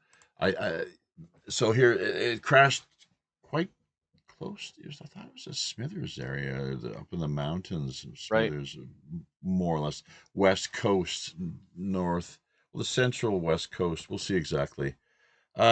Sometime around midnight, 14th February. So I'll ask Robert if he knows about this heavy wing. There might be some good YouTube videos covering the whole business affair as well. Heavy as Carswell Air Force Base in Texas crashed in northwestern British Columbia. Mount Colleget. Never heard of that place, but anyways, I think we could check out the map. Mount Colleget, BC, Canada. Okay. After jettisoning a Mark IV nuclear bomb. Whoa. After jettisoning, this was the first such nuclear loss in history. Like, what the hell? And I don't even know if that bomb has ever been reclaimed or discovered. But yeah, there's got to be more to the story than that. Like, what was behind this exactly? So we'll see. 16 crew members. Wow. Bailed out. 12 of the 17 survived, but the first 4 to jump were never found, presumed to have descended into the freezing sea and died. So we'll share this link. It's quite an ordeal. In fact, this is really giving me kind of inspiring me to want to track down more information via YouTube. Now is this the same one? Broken Arrow. Yeah, this is, I think, didn't Dan Aykroyd, wasn't he part of this project covering this whole business? But anyways, is if you can see carrying a Mark IV atomic bomb. Wow. The same as the size of what was dropped in Nagasaki. So now I think they knew, maybe they were having mechanical problems, and they tried to, nuclear weapon missings may have been found.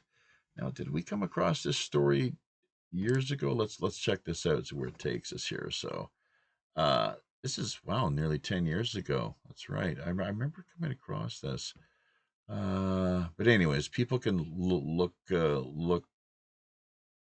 this up on their own time, I guess, if they're so inclined. Is that it there? Really?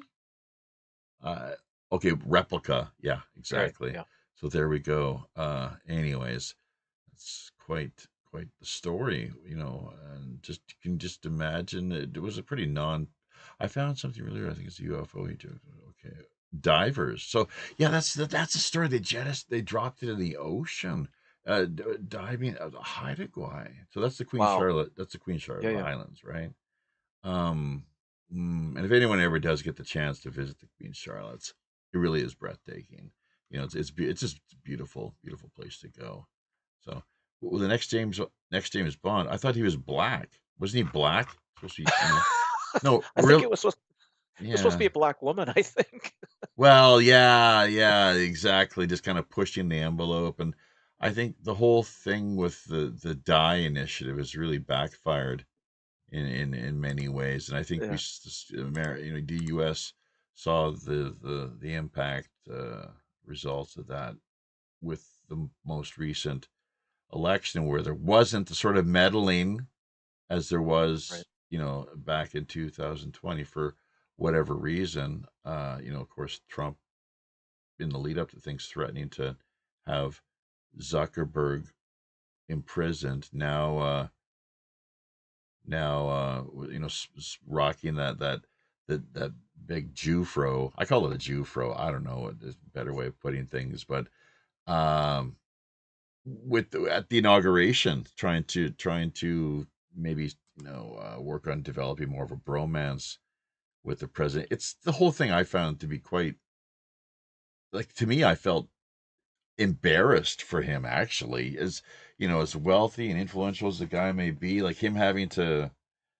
There were no YouTube representatives as far as I could tell at the inauguration, but they had Musk there, of course, and who else? Who else would?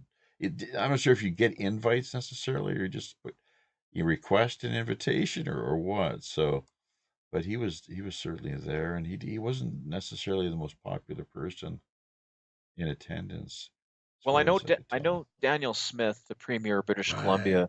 She Alberta, yeah. or Alberta. Yeah. sorry, Alberta. Yeah. Sorry. Yeah, a premier of Alberta. She went. She was the only premier that Did you went hear to. about what the deal that she struck, apparently?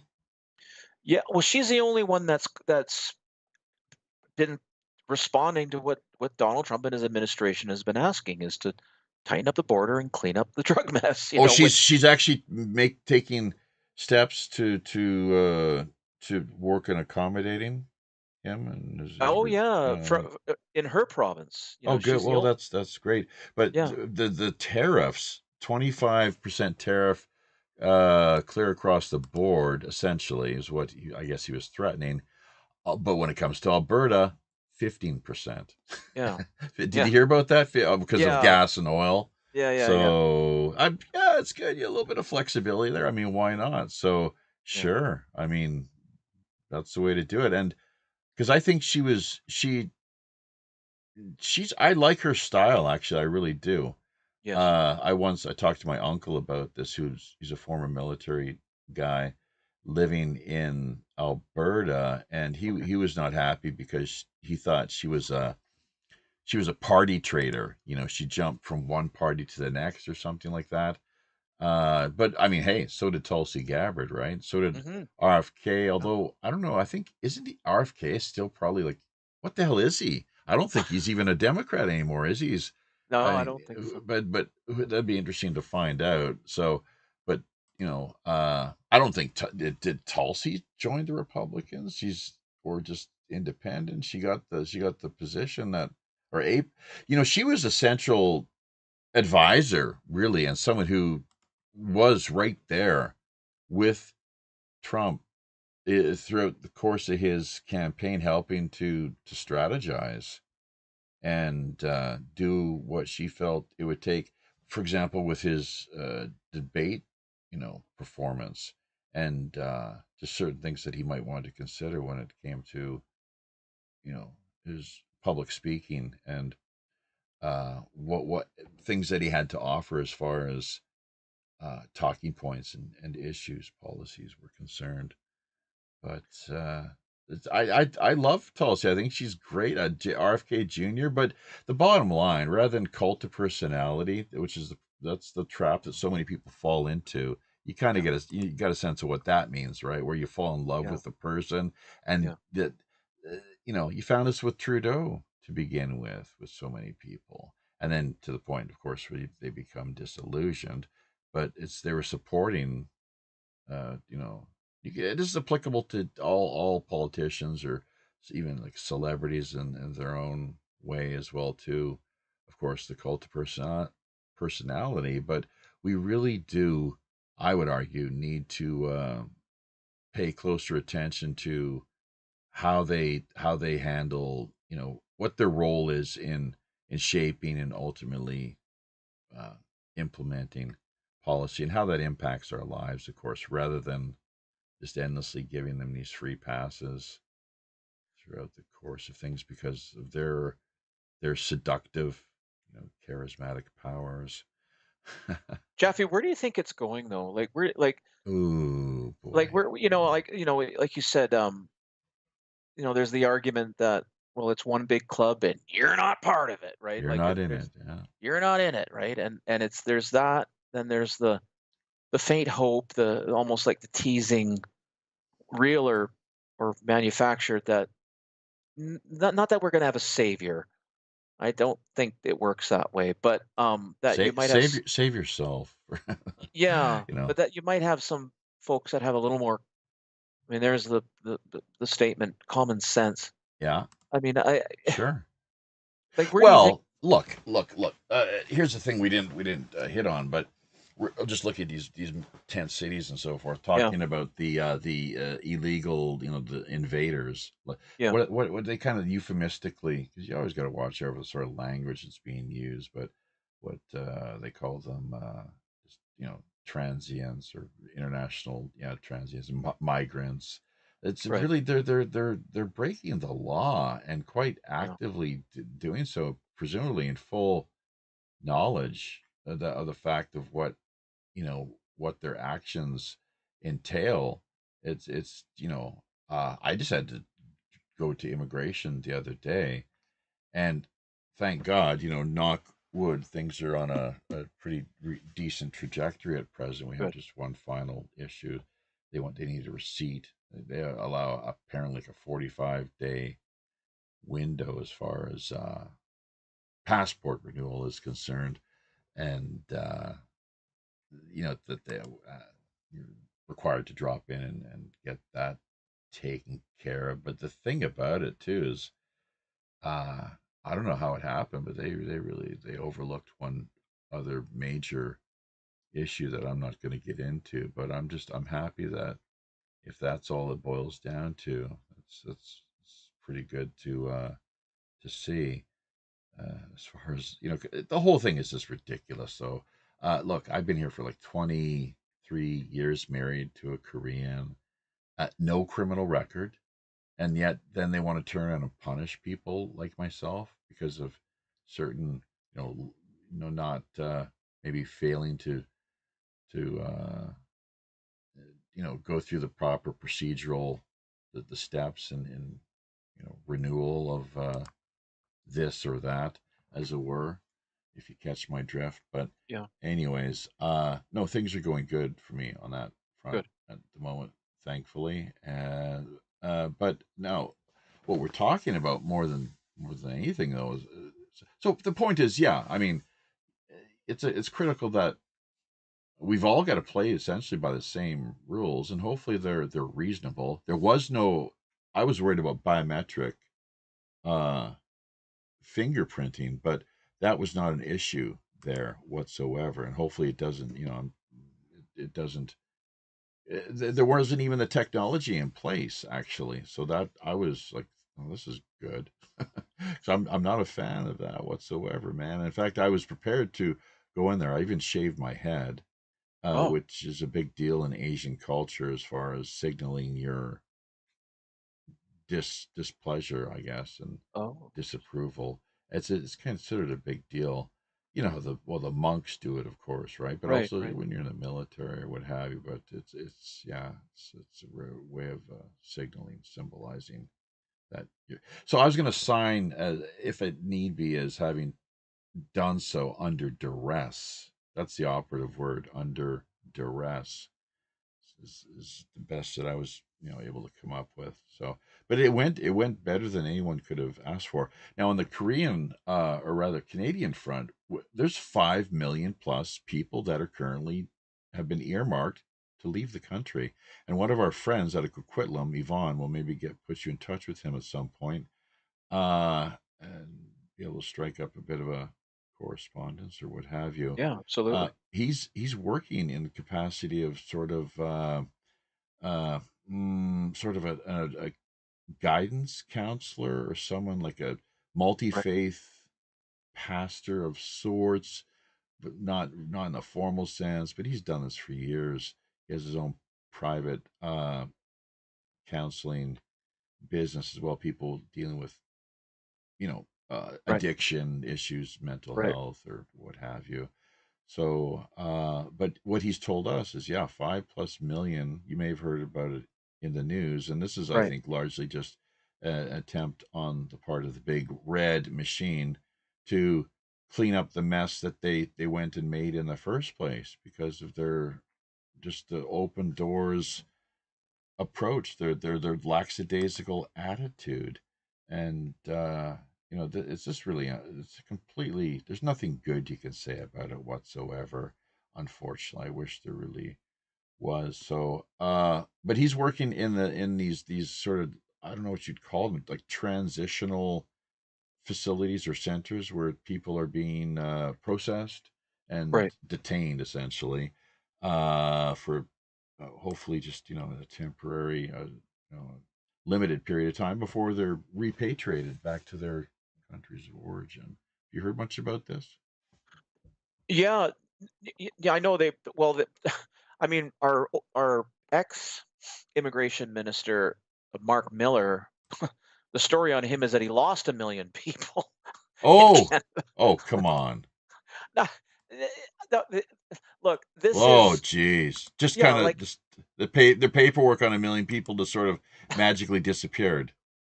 well, that's the thing. Like, it's either this is complete incompetency or it's so deliberate, or it's incompetency deliberately by people who are incompetent. I mean, Yeah, it's feigned incompetence. Exactly. yeah, Oh, totally. yeah, and it's to me, it's an attempt to, when we see it in the West everywhere. I don't know what it's like in Asia, but I mean, some of the things that I've read is that, like, you know, like like with Caucasian people, it's a lot harder to sort of get them under control, because we tend to be more independent minded, and and that's the Western culture. It's a little more single minded, a little more the individual, whereas a group culture is like, Africa, Asia, where it's more about a community sense, right? Like so it might be easier to move a collective consciousness a little easier than you can in the West, but what I'm seeing in the West is a dissolution of all institutions. Like it's internal, right? It's an attack internally,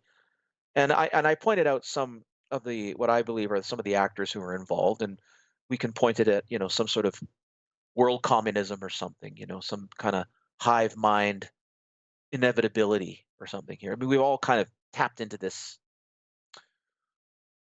this kind of zeitgeist on the alternate side, right? Um, But I'm asking the question I ask, and I have these conversations with some very dear friends, is like, what is running beneath that? Like, what are the, like right now, It's my youngest spiritual son, warfare, man. yeah, Spiritual warfare. yeah, like my youngest son right now, he had a wart on his thumb. He's a baseball player. Two of my boys are baseball. Anyways, Really good one apparently too, is what we hear. they are good. Thank you. Yeah. But he had a wart, and I looked at it one day. I said, how did you let it get so bad? And then he just sort of quickly took. So he's been getting it treated, but it's the roots go so deep, Do you want me to and tell you? Do you want me to tell you how to treat that wart? okay, Check this out. This is really something. If I recall the technique and approach, and Sonia, if she's still out there listening, will get a kick out of this one. The kind of pagan, sort of witchy type character that she is. You take raw ground beef, I guess is what it's oh, known as. It's right out of the package, and hopefully Bill Gates hasn't manipulated too much as far as the nature of how it's God put it here on this earth in the authentic kind of pure beef form. But you take it and you rub it on the wart, and basically you can say a little prayer or what have you, I suppose. But rub it under the wart, and under a full moon, take it out and bury it in the ground.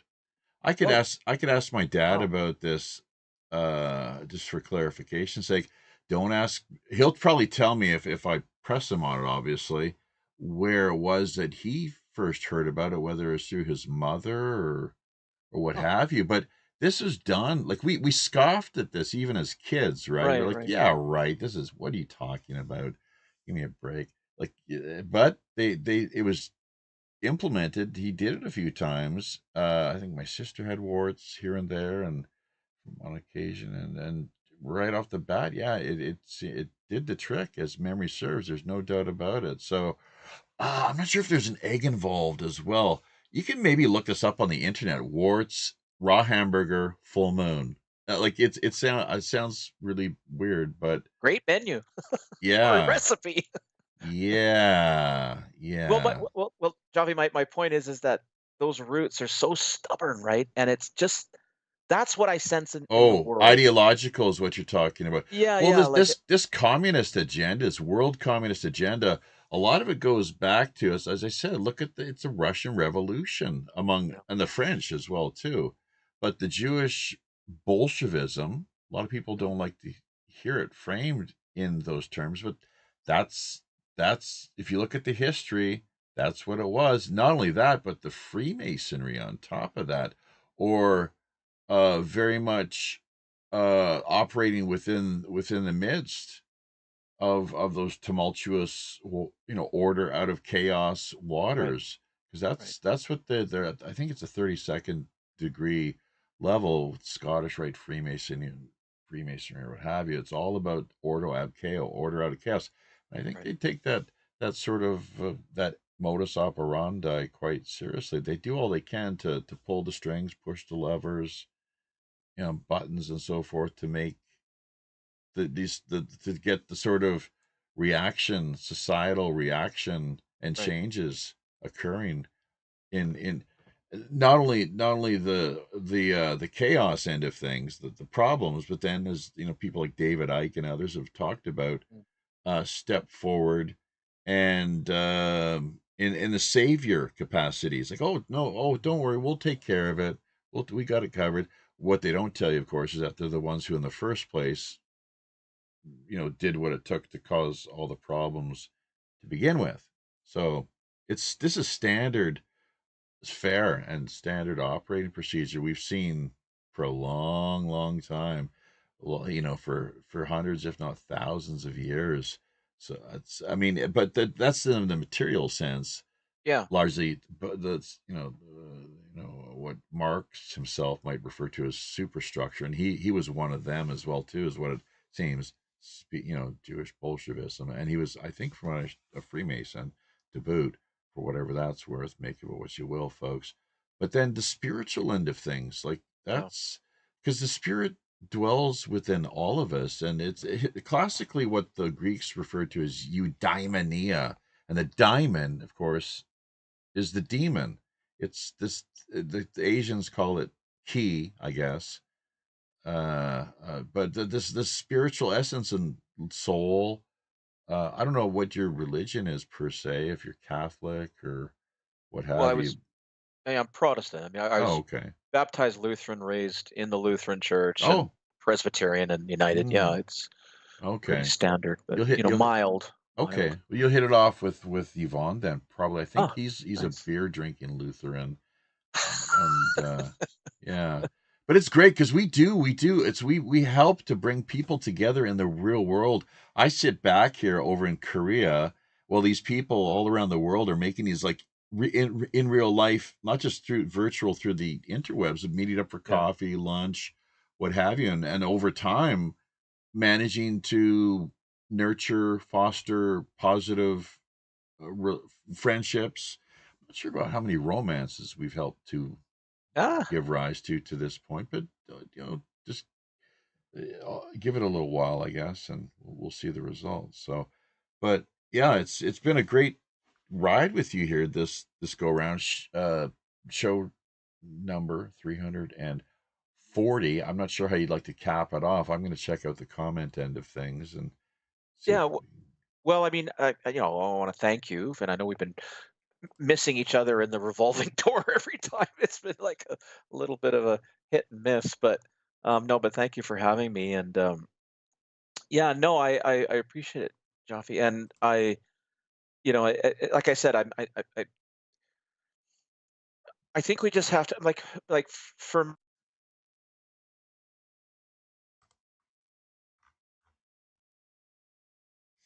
Uh-oh. We didn't. What happened?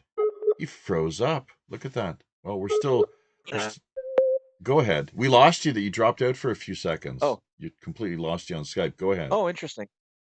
You're Yeah, back. no, I mean, like Christianity. Yeah, I was raised a Christian, and very traditional, but not like Catholic, not heavy, heavy, deeply heavy. But um, I'm realizing now, like I said about the sort of evangelicals. I used to I had some friends in high school and stuff who were very intense with their Christianity, and I just thought they were like a little, you know, way out there kind of thing. And I even had I had a girlfriend who was part of this. Well, it was very cult like Christian group. There was only like two churches, one in Denver and one in Vancouver. It was anyways, that was a short thing. Hmm. But I always thought that they, maybe it was a bit strong, some of their beliefs, right?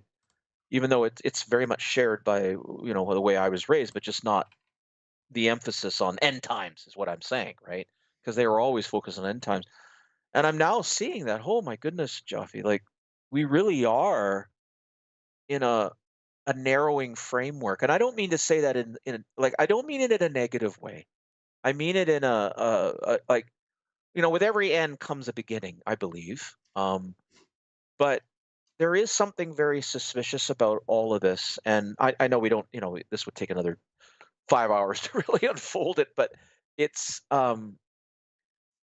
I just think it's very important to hear the voices like yours and your guests, and maybe me in a small way, and like you said, it's connection, right? It's community, it's connection, but it's getting to the essence of what is going on behind, deeply behind the scenes that interests me. Because when I mentioned that fellow that I met, that Prince Colia was his name, in Venice, and he lived in Antwerp, Belgium. I think Antwerp is in Belgium, isn't it? Yeah.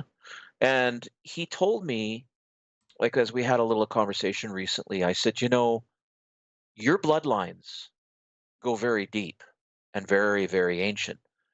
And he goes, Andrew, yours do too.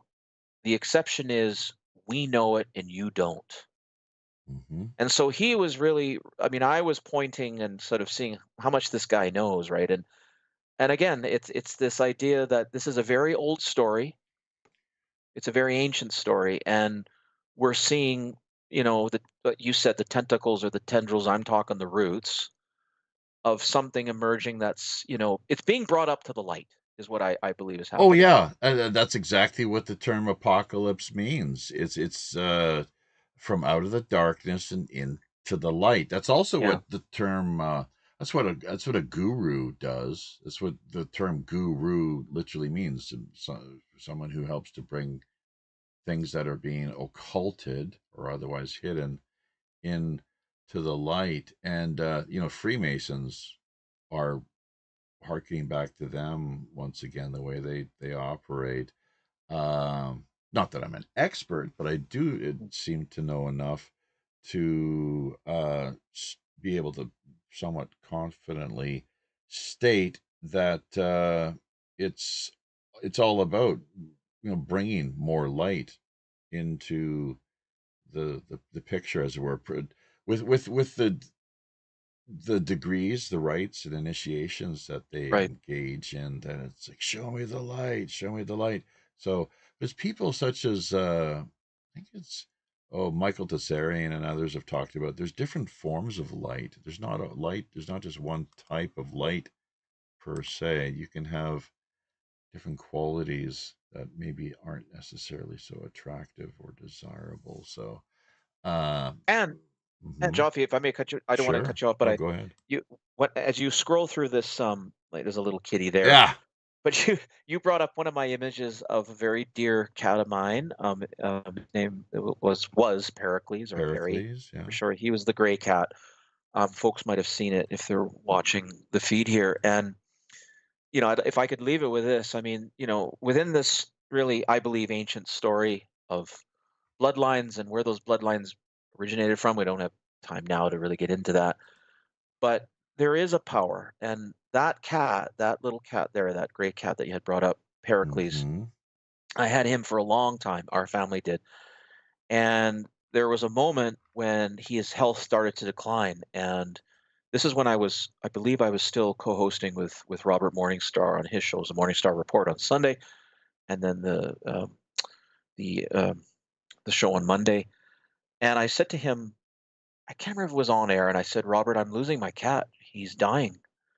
And Robert did like this extraordinary um, thing. He had his cat at the time, who I think has now passed away, um, and he did a little ceremony. Like he basically looked at his cat and sent healing energy through the cat because he figured, well, if I send it from myself to the cat, it's human. So he directed it in his focus. He directed it through the cat and sent it prayers or whatever to Perry. Well, Joffe, the next day, Perry went from basically slumping all over the place to absolutely perking up and becoming, for the first time in his long life, he lived, I think, close to 15 years or so, or maybe it was a little less than that, might have been 13. He became a lap cat. He wouldn't leave my side and he would stare into my eyes. And Mm-hmm. I told Robert about this. I said, whatever you did, whether it's a coincidence or not, this cat revitalized. And he lived another year really well. Mm-hmm. And I believe what Robert did was, I mean, in Richard Hoagland's sense, it would be moving the torsion field to, create, you know, whatever the process is to heal, at least for a brief time. Moving the torsion field. It's along the lines almost of what we have engaged in here uh from a few times over the years. These mind intention, is it the Right. intention experiments? Something That's right. Art Bell used Yeah. to do it, I guess, and then he it kind of freaked him out. From what I understand it like kind of like almost to the how Ouija boards, were too much for him. He Right. just and I don't mess with Ouija boards myself. No, I me either. they're like, well, they're just no, no, no. Yeah. No, I But don't want any part of that. so was it mind intention experiments? For lack of we could look all these terms up, of course, but uh, yeah, and just for the record too, but they did have amazing results. You would, well, maybe you would believe, but like there was this one woman who we had her husband connect with us, and he said that his wife was off to the hospital and it was pretty serious. That had the ambulance crew there and everything. This is like something straight out of the X-Files. She's taken and they're going to be treating her, and she suddenly just from out of the blue, all because we come together and join as one mind collectively and directed our focus and attention to her. It major dramatic change. She stood up and just walked out of the hospital and Wow. went back home, just like that. As we were doing this, so uh, there could be something to it. It's been talked about, and I think it's really something. I'm not sure with Pirate Larry, we might have done that as well too. We've occasionally, yes. I mean, we've got no problem sending out prayers, or some people that don't believe in prayer, just ask them for their positive, Hmm. supportive, healing energy. That works for me. But mm, Nori Love was actually who we had on board at that time, and she really sort of guided things along to where it proved to be a success with this woman in the hospital.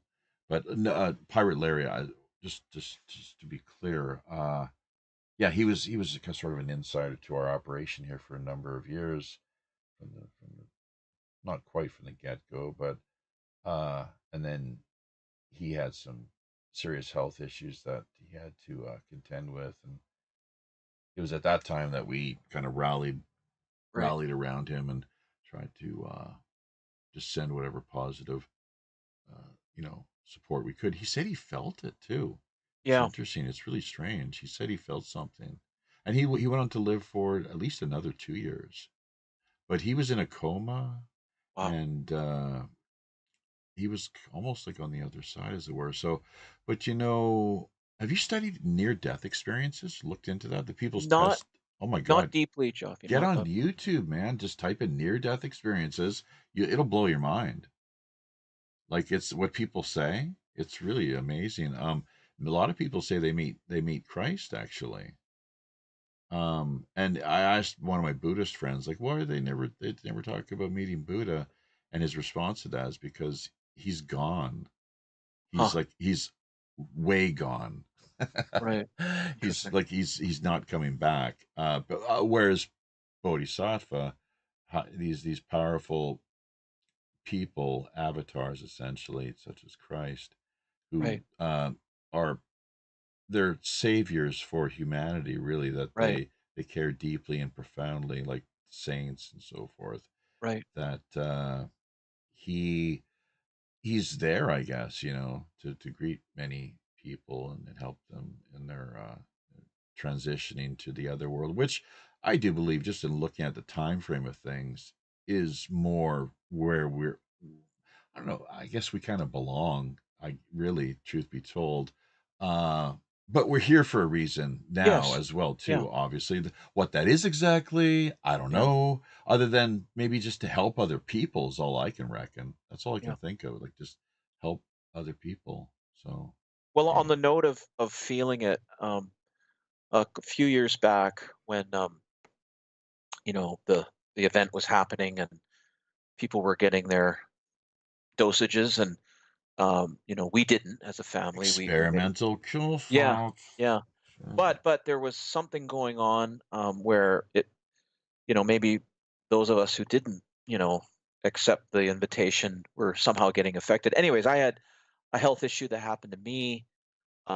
It was awful. And one night I was working to a deadline, on a job, like storyboarding, and I'm pretty tough. Like, I don't need to go running to the doctor for everything. Like, I try to figure things out on my own, or try to work it out or whatever. Not that I've had any major issues, but in other words, like, you know I don't run when a little bit of pain. You can overcome things and work with stuff and move on quickly. But this was bad. Like, I felt, not only was I physically, getting attacked, but internally I felt myself collapsing. And I went up to my older son. I said, "Hey, you never said this to you forever, but I may need to go to the hospital, but I got to hit my deadline first." I'm a very committed guy, Johnny. Anyway, so I came downstairs and I kept working, and I can't remember if my wife had called me or I called her. And my wife is Filipino. She came here when she was 9 years old, and she's been in Canada ever since. And Mm-hmm. and so my kids are all mixed, and she's a wonderful person, amazing people. And anyway, so they were coming home with my youngest son from his baseball training, and I said, "Listen, Anna, I really need you and Stellan to pray for me because I'm in trouble here." Like, I could feel it. I was there was something. I was folding up Mm. internally. And anyway, so they said, "We will." And I hung the phone up, kept working, and Joffe, within a few minutes, I felt all of that feeling literally evaporate. Just become so small that it was like, I wasn't 100%, but I felt like 100 times better. Okay. Well, what And happened? and I asked her, I said, "What Why? did you guys do when you were driving?" And she said, "We spoke, the rosary a number of times for you." Oh, so she was Catholic? Maybe she still is, She still is. I mean, right? she's not practicing, but yeah. And so you're right. That power of prayer, and in Jesus' name, for us, was very powerful. And for Well, me, I felt it. I felt it wow, dissipate. incredible. And so Richard Hoagland calls it a what sort of torsion? He says that, and this is not a new idea. There's the Russian, I think Korsarev was the fellow that talked about this, but there's been others, that there is like a deeper science. There's a deeper physics below the Newtonian physics that we've been sold. Um, that there is a physics that is, that the ancients talked about, right? Maybe more in a metaphorical sense, but they did talk about, or maybe it was done in metaphor. to try to transfer the information forward so that we could remember it one day properly or something along these lines.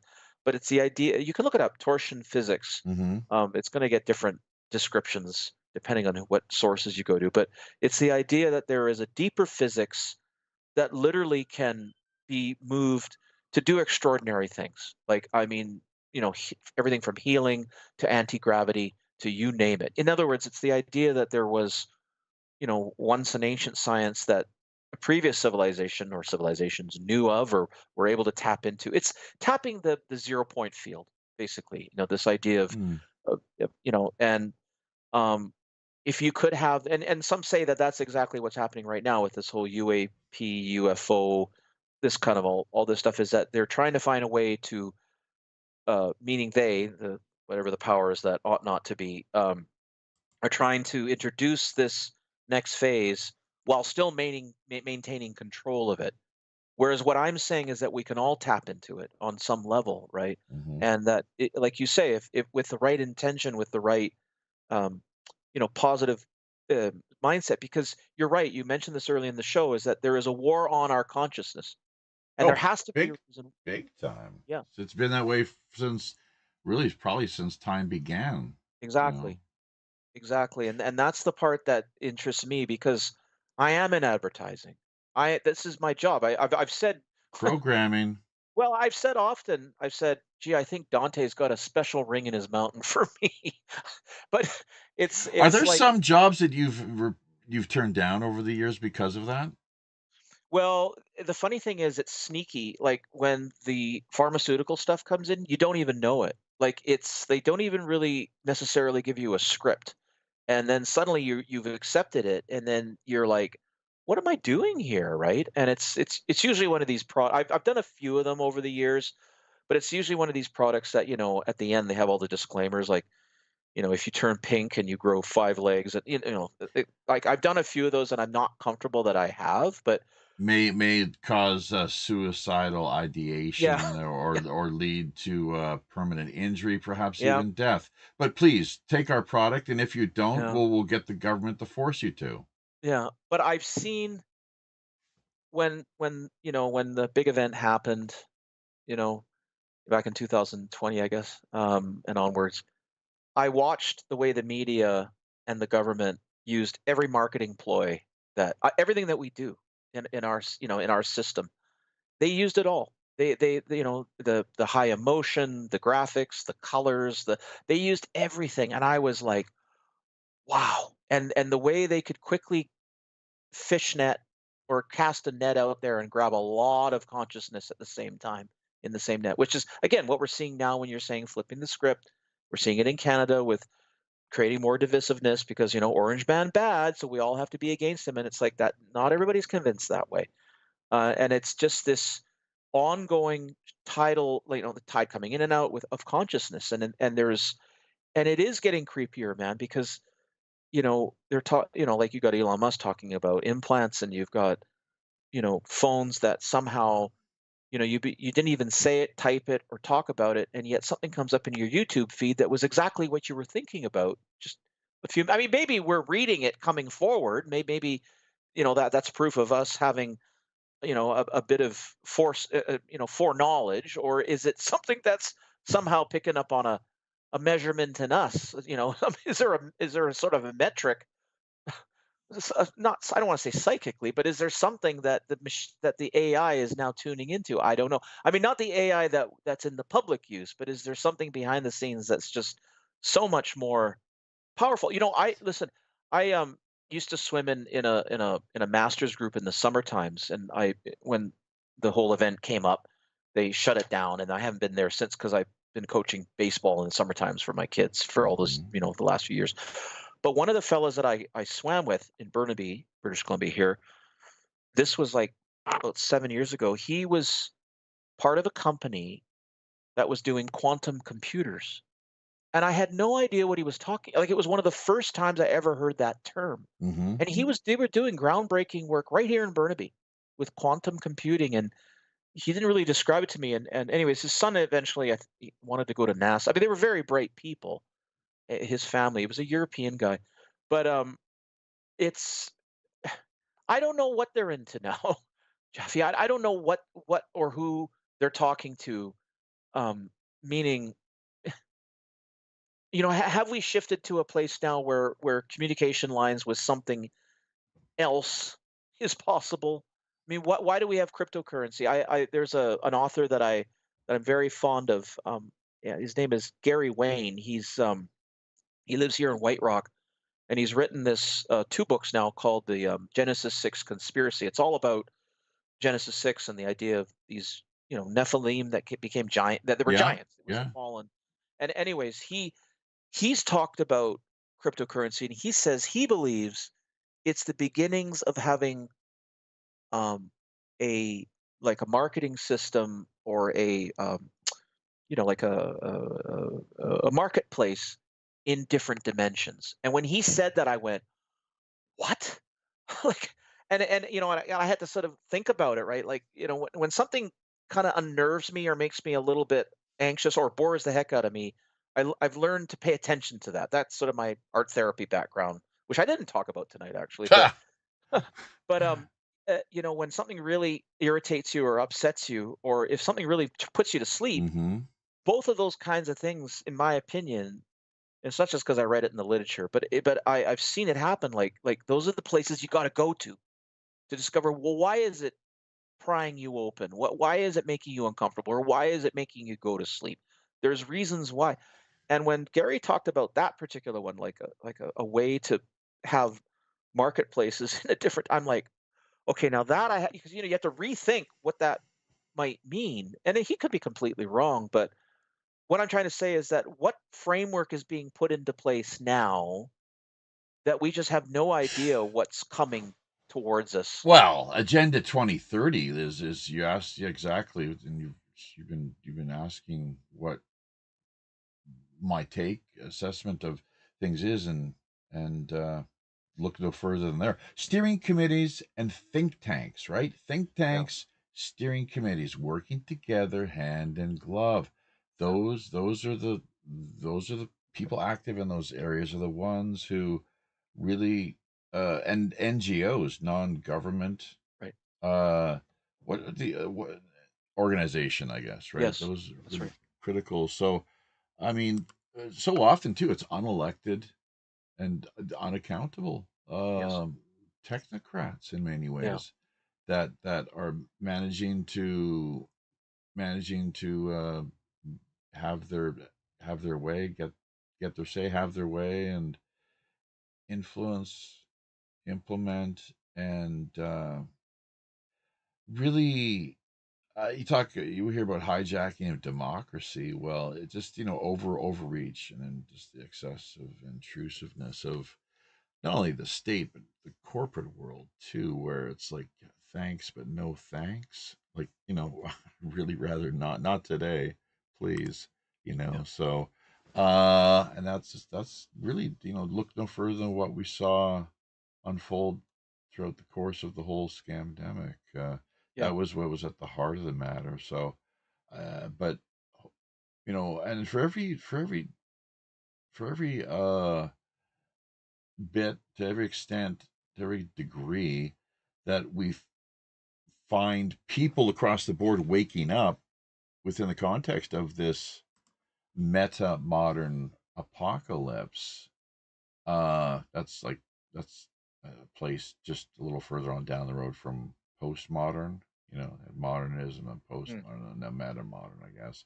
So, but for to every degree that we uh, awaken, um, see, bringing light to the matter and to the situation at hand, that there's a purpose, there's a reason why certain people out there work so hard to hide and to conceal certain things, either about themselves or what they're involved in as far as their general life activities, or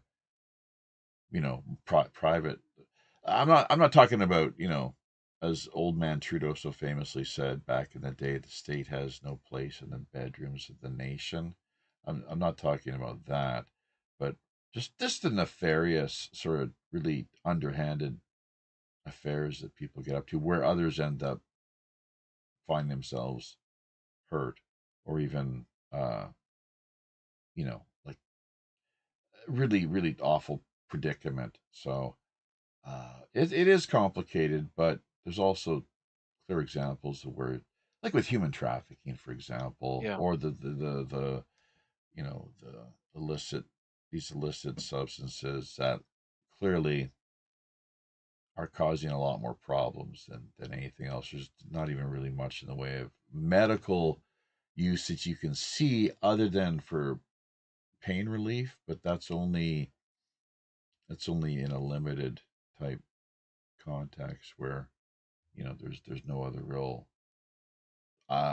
alternatives or solutions, I suppose, for people, and it's done from the standpoint of compassion, really more than anything. That MAID problem in Canada, speaking of Oh, which, like that is, from what I can make of it, it's like, you know what it stands for, don't you? MAID? yeah, medical assistance in dying. No, not quite. Murder and instant death. Yeah, I can't. I'm not laughing. I came up with a new one. If you want to, That's good. it's trademarked. If you want to get to this, hit the storyboard with that one. Fly at it. Murder and instant death. Yeah, that's right. So, but there's been so many people, I guess, who've like the numbers are just right off the charts. Like, and you can see where this is going, to slippery slope. Absolutely, absolutely. So, I believe I read, what was the statistic? I might have even said it on your Robert show when I came on with you guys. I think it's one every 20th death now in Canada is due to MAID. I think that's what I read. I have to look it up to make sure, but it's getting up there. It's getting up there. In fact, our um our accountant who we had for like over a decade, she did it last year. And I really, mean, I won't get into the whole story, but it's she well, one thing that she did do is she took the offering, right? And she said after she did it, and when you know what I mean by offering, it's the thing, right? When well, she got the experimental kill shots. delivery, yeah, she said, and she was a Christian, and she said to us, because we met her, it was one of the last times we saw her, and she was hollowed out, like in every way, in everything, her body, her spirit. And she said, she looked at us with a flat face, and she said, flat, meaning flatness in her emotion. And she was a lovely gal. She was originally, I think, from Hong Kong, such a sweetheart. And she had one son, and she said, I don't feel God anymore in me. And when, oh, anyways, That's really quite something, and one of the unforeseen consequences to submitting to what so many people did, that, yeah, because God only knows what it's a real witch's brew concoction what they came up with. And like I brought up earlier, this business of Charles Lieber, his role in right, all of it too. People, Thousand Talents program, and the way that under the former first Trump administration they were picked off by the FBI. Can you imagine that? The FBI actually does a little bit of good work from time to time. Really well done there, uh, folks. Yes, indeed. So, but no, there is a battle for hearts and minds, and I'm sure that we could continue this conversation for some time. The people in the peanut gallery have been thoroughly not only entertained, it seems, but their fair share of the talking points, ideas, stimulation, all in a positive sense. That's hopefully will lead them to either, and fact check these things too, folks. That's one absolutely, thing we, don't take our word for anything here. Do fact check, and just take whatever steps are necessary and further engage in just inquiring and investigating, researching, and working to get a clear sense of what these talking points ultimately entail, how they impact the lives of not only you but your loved ones, wider community, and how we can go about best living, resolving the problems, but living good lives, healthy lives, uh, you know, prosperous to whatever extent we can manage. I know it's a real challenge these days. We've got our hands full here via South Korea. Trust me, it's been a hard fight back from the state of things, what the because it was such overkill, so ridiculous, and the endless, the catapulting of the fear porn fueled propaganda. And I did, for the first, I don't know, first month maybe, I was on the fence as far as, like, well, we'll see where this goes. This could be something really serious. Don't know, but let's see how it all unfolds. And over time, clearly, hopefully history will prove that we called it as it was, and that that the power, like that, there's a lot in the way that of apologies that are due, and that are that they deserve to issue. But whether we're going to see them or not, I wouldn't exactly hold. One should not exactly hold their breath. I would argue so. But it's been a great conversation exchange Oh, here. We've also Amos Dale 777, Mr. Anderson. I don't know, a whole host of others that did not sign in. Lurkers, feel free, welcome. D Live, Fake Book, of course. They're coming down hard on us, folks. So don't be surprised if we are ultimately, well, we can still live stream at this particular moment. It, we could be left with only email. And when I say that, I'm really quite serious. The way things are going there, and maybe minds.com. But it's not good, people. And Fake Book especially is coming after us now in a big way, shutting down. The World Pirate Radio News Group has now been disabled. X, good old free speech Elon Musk, huh? And X, both of our accounts disabled. And for what? All we do is it's these freedom fueled truth bombs, I guess, is all I can really think. So, they it's just ridiculous because, you know, all we do is try to have engaged adult type, open, honest, heartfelt conversations, unfiltered and uncensored. Maybe that's where that's where the problem is. Like, no, you can't do that. It's like these damn pirates. So, anyways, but now you've only shared with us your Facebook as far as contact information is hmm. concerned.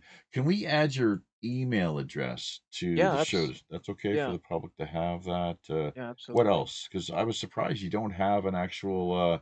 Have you not considered setting up your own website I promoting your business, or are you just, do you have so much work on board at the moment that it would just be more of a burden? so I used to, my website used to be operational. I had two actually, and I still hold the domain names. And but what happened, Jeffy, is like in my industry, it's such a niche area, and um, there's not a lot of us really. And there's two ways to go. One is, well, there's three ways to go. One is to work in an animation studio, like, basically work full time. Excuse me. And another way is to, like, if you're in Los Angeles, so many of the storyboard artists have like an agent, right? Or be on your own. And I'm on my own. And yeah, what happened is the flash drive, or the flash oh, what do you call it? The flash program, it stopped being used, and then what my old site used that, and I just have not had a chance to really update it, and I don't really need to, Jeffy. That's the thing. Like I mean, I do intend on doing it, um, and but the storyboard site is more just for the people that follow my my work like sort of professionally. The other site was more about being a little more creative in my own, and like it was called AC. What was it called? AC Creative. So I do have them, but they're sort of on hold at the moment.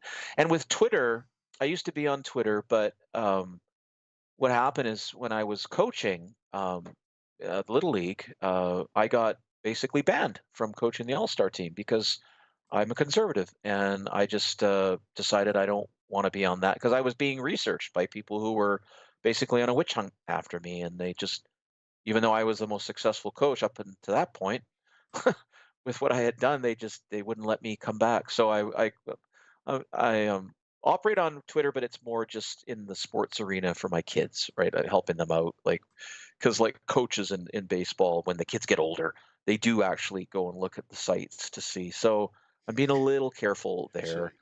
you were being doxxed? Yeah, yeah, yeah. I was threatened, and I had people behind the scenes taking me, basically they didn't like, dude, the the North Shore, like, well, British Columbia in general tends to be very left. Although The in the left last, coast, yeah. How dare you yeah, speak out against the fentanyl and yeah, homeless I problem, the know, illegal invasion of illegal aliens? yeah. Just, just deal with it. Well, in our last provincial election, you probably know this, the Conservative Party, which literally came out of nowhere because they've been dead for like 50 years or something, basically. Well, they came out of left field and they almost won the election. In fact, they were winning the election that night, and then everything froze, and then suddenly the New Democratic Party edged them out and won a bare majority or a bare whatever. They got Yeah. over 50% plus Where one. where have we seen that before? Hey, just everything just looking like somebody's going to be winning by a pretty decent margin, and suddenly just everything freezes up for some Yeah, it reason. was really an interesting night, Hmm. and the thing is, one of the key ridings in Surrey, British Columbia, is still under question. And in fact, David Eby, who is our current premier, who is a, oh, don't even get me started on him, but he basically said, we're gonna, before the election, we're gonna review any really tight races. We'll do a judicial review if necessary. Da da da da da. Well, they ended up winning, and now when this lawyer, this Indian fellow lawyer, he's really great in Surrey, said he lost by 22 votes. Jaffe, he was winning, but then in the end he lost by 22 votes, and there was all kinds of election issues. There was a speaking of a transitional house, there was one across the street from one of the polling places, and the people in this transitional place were being coerced by the supervisor of that transitional house to vote for the NDP. And the people were like, they don't want to be in trouble because, as you know, as you said on the show, these are people trying to, clean themselves up and get back into society. And they were forced. This is what's been alleged. And that was the writing that turned the election in the favor of the NDP. So things are beginning to change, but we still have a very entrenched mentality here in British Columbia where the left is wonderful and it's morally more correct. And yeah, so here in North Vancouver, it's particularly bad because if you step out of line at all, you get the stink eye. And I got it in our The little league. stink eye. I Oh love that. yeah. I haven't heard that expression for a while. So, well, hopefully this show hasn't been too much of a stink eye. So, then judging from the general reaction to this point, it's been pretty great. So, thank you so much once again. Just Yeah. we'll get you to mute out. Just stand by in the wings there Okay. if you're able to, and we'll Absolutely. do just a brief, just kind of send you off behind the scenes as we cue up the outro here, and remind people that we'll be back, God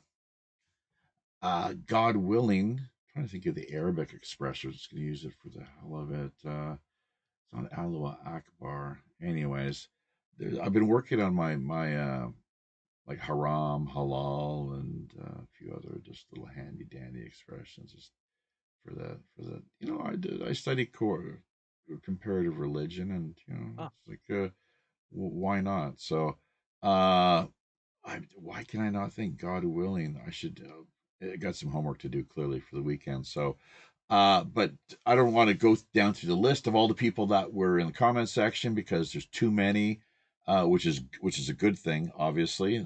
Even more lurkers. We encourage you to sign in and become part of the conversation. Liking, commenting, sharing, remembering to hit notification and subscription buttons. Really critical stuff. We might take next week's feature show off, actually, as we've got this Linux business to take care of here behind the scenes. It can be a real pain in the butt. I am not a techno computer guy. We can get the live streaming handled more or less. That when it comes to certain things like code and this Linux, it can be a bit of a handful. Super tricky. So, but WPRPN.com, of course, as always, the website, and Pirate One Radio at protonmail.com. That's Pirate, the numeral one radio at protonmail.com. Remember as well that half of everything we do manage to generate here, as far as donations are concerned, whether it's through the PayPal, purchase of great items, including the latest ones, Sonia Galactic via galacticfire.com has brought to light that half of everything we managed to generate goes directly back to the grassroots. Hashtag WWRHD. What would Robin Hood do? Hope everybody has a great weekend. And what we've got planned here for the balance of things, I'm not sure exactly, other than working behind the scenes to get that Linux back in line and really show the darn operating system who the boss is. So until we meet again via these high, often all intrepid digital seas, I'm your host, as always, the Robin Hood's Chief Communications Officer, Jaffe Ryder, reminding you, keep your ear to the ground and eyes to the sky. Tally-ho.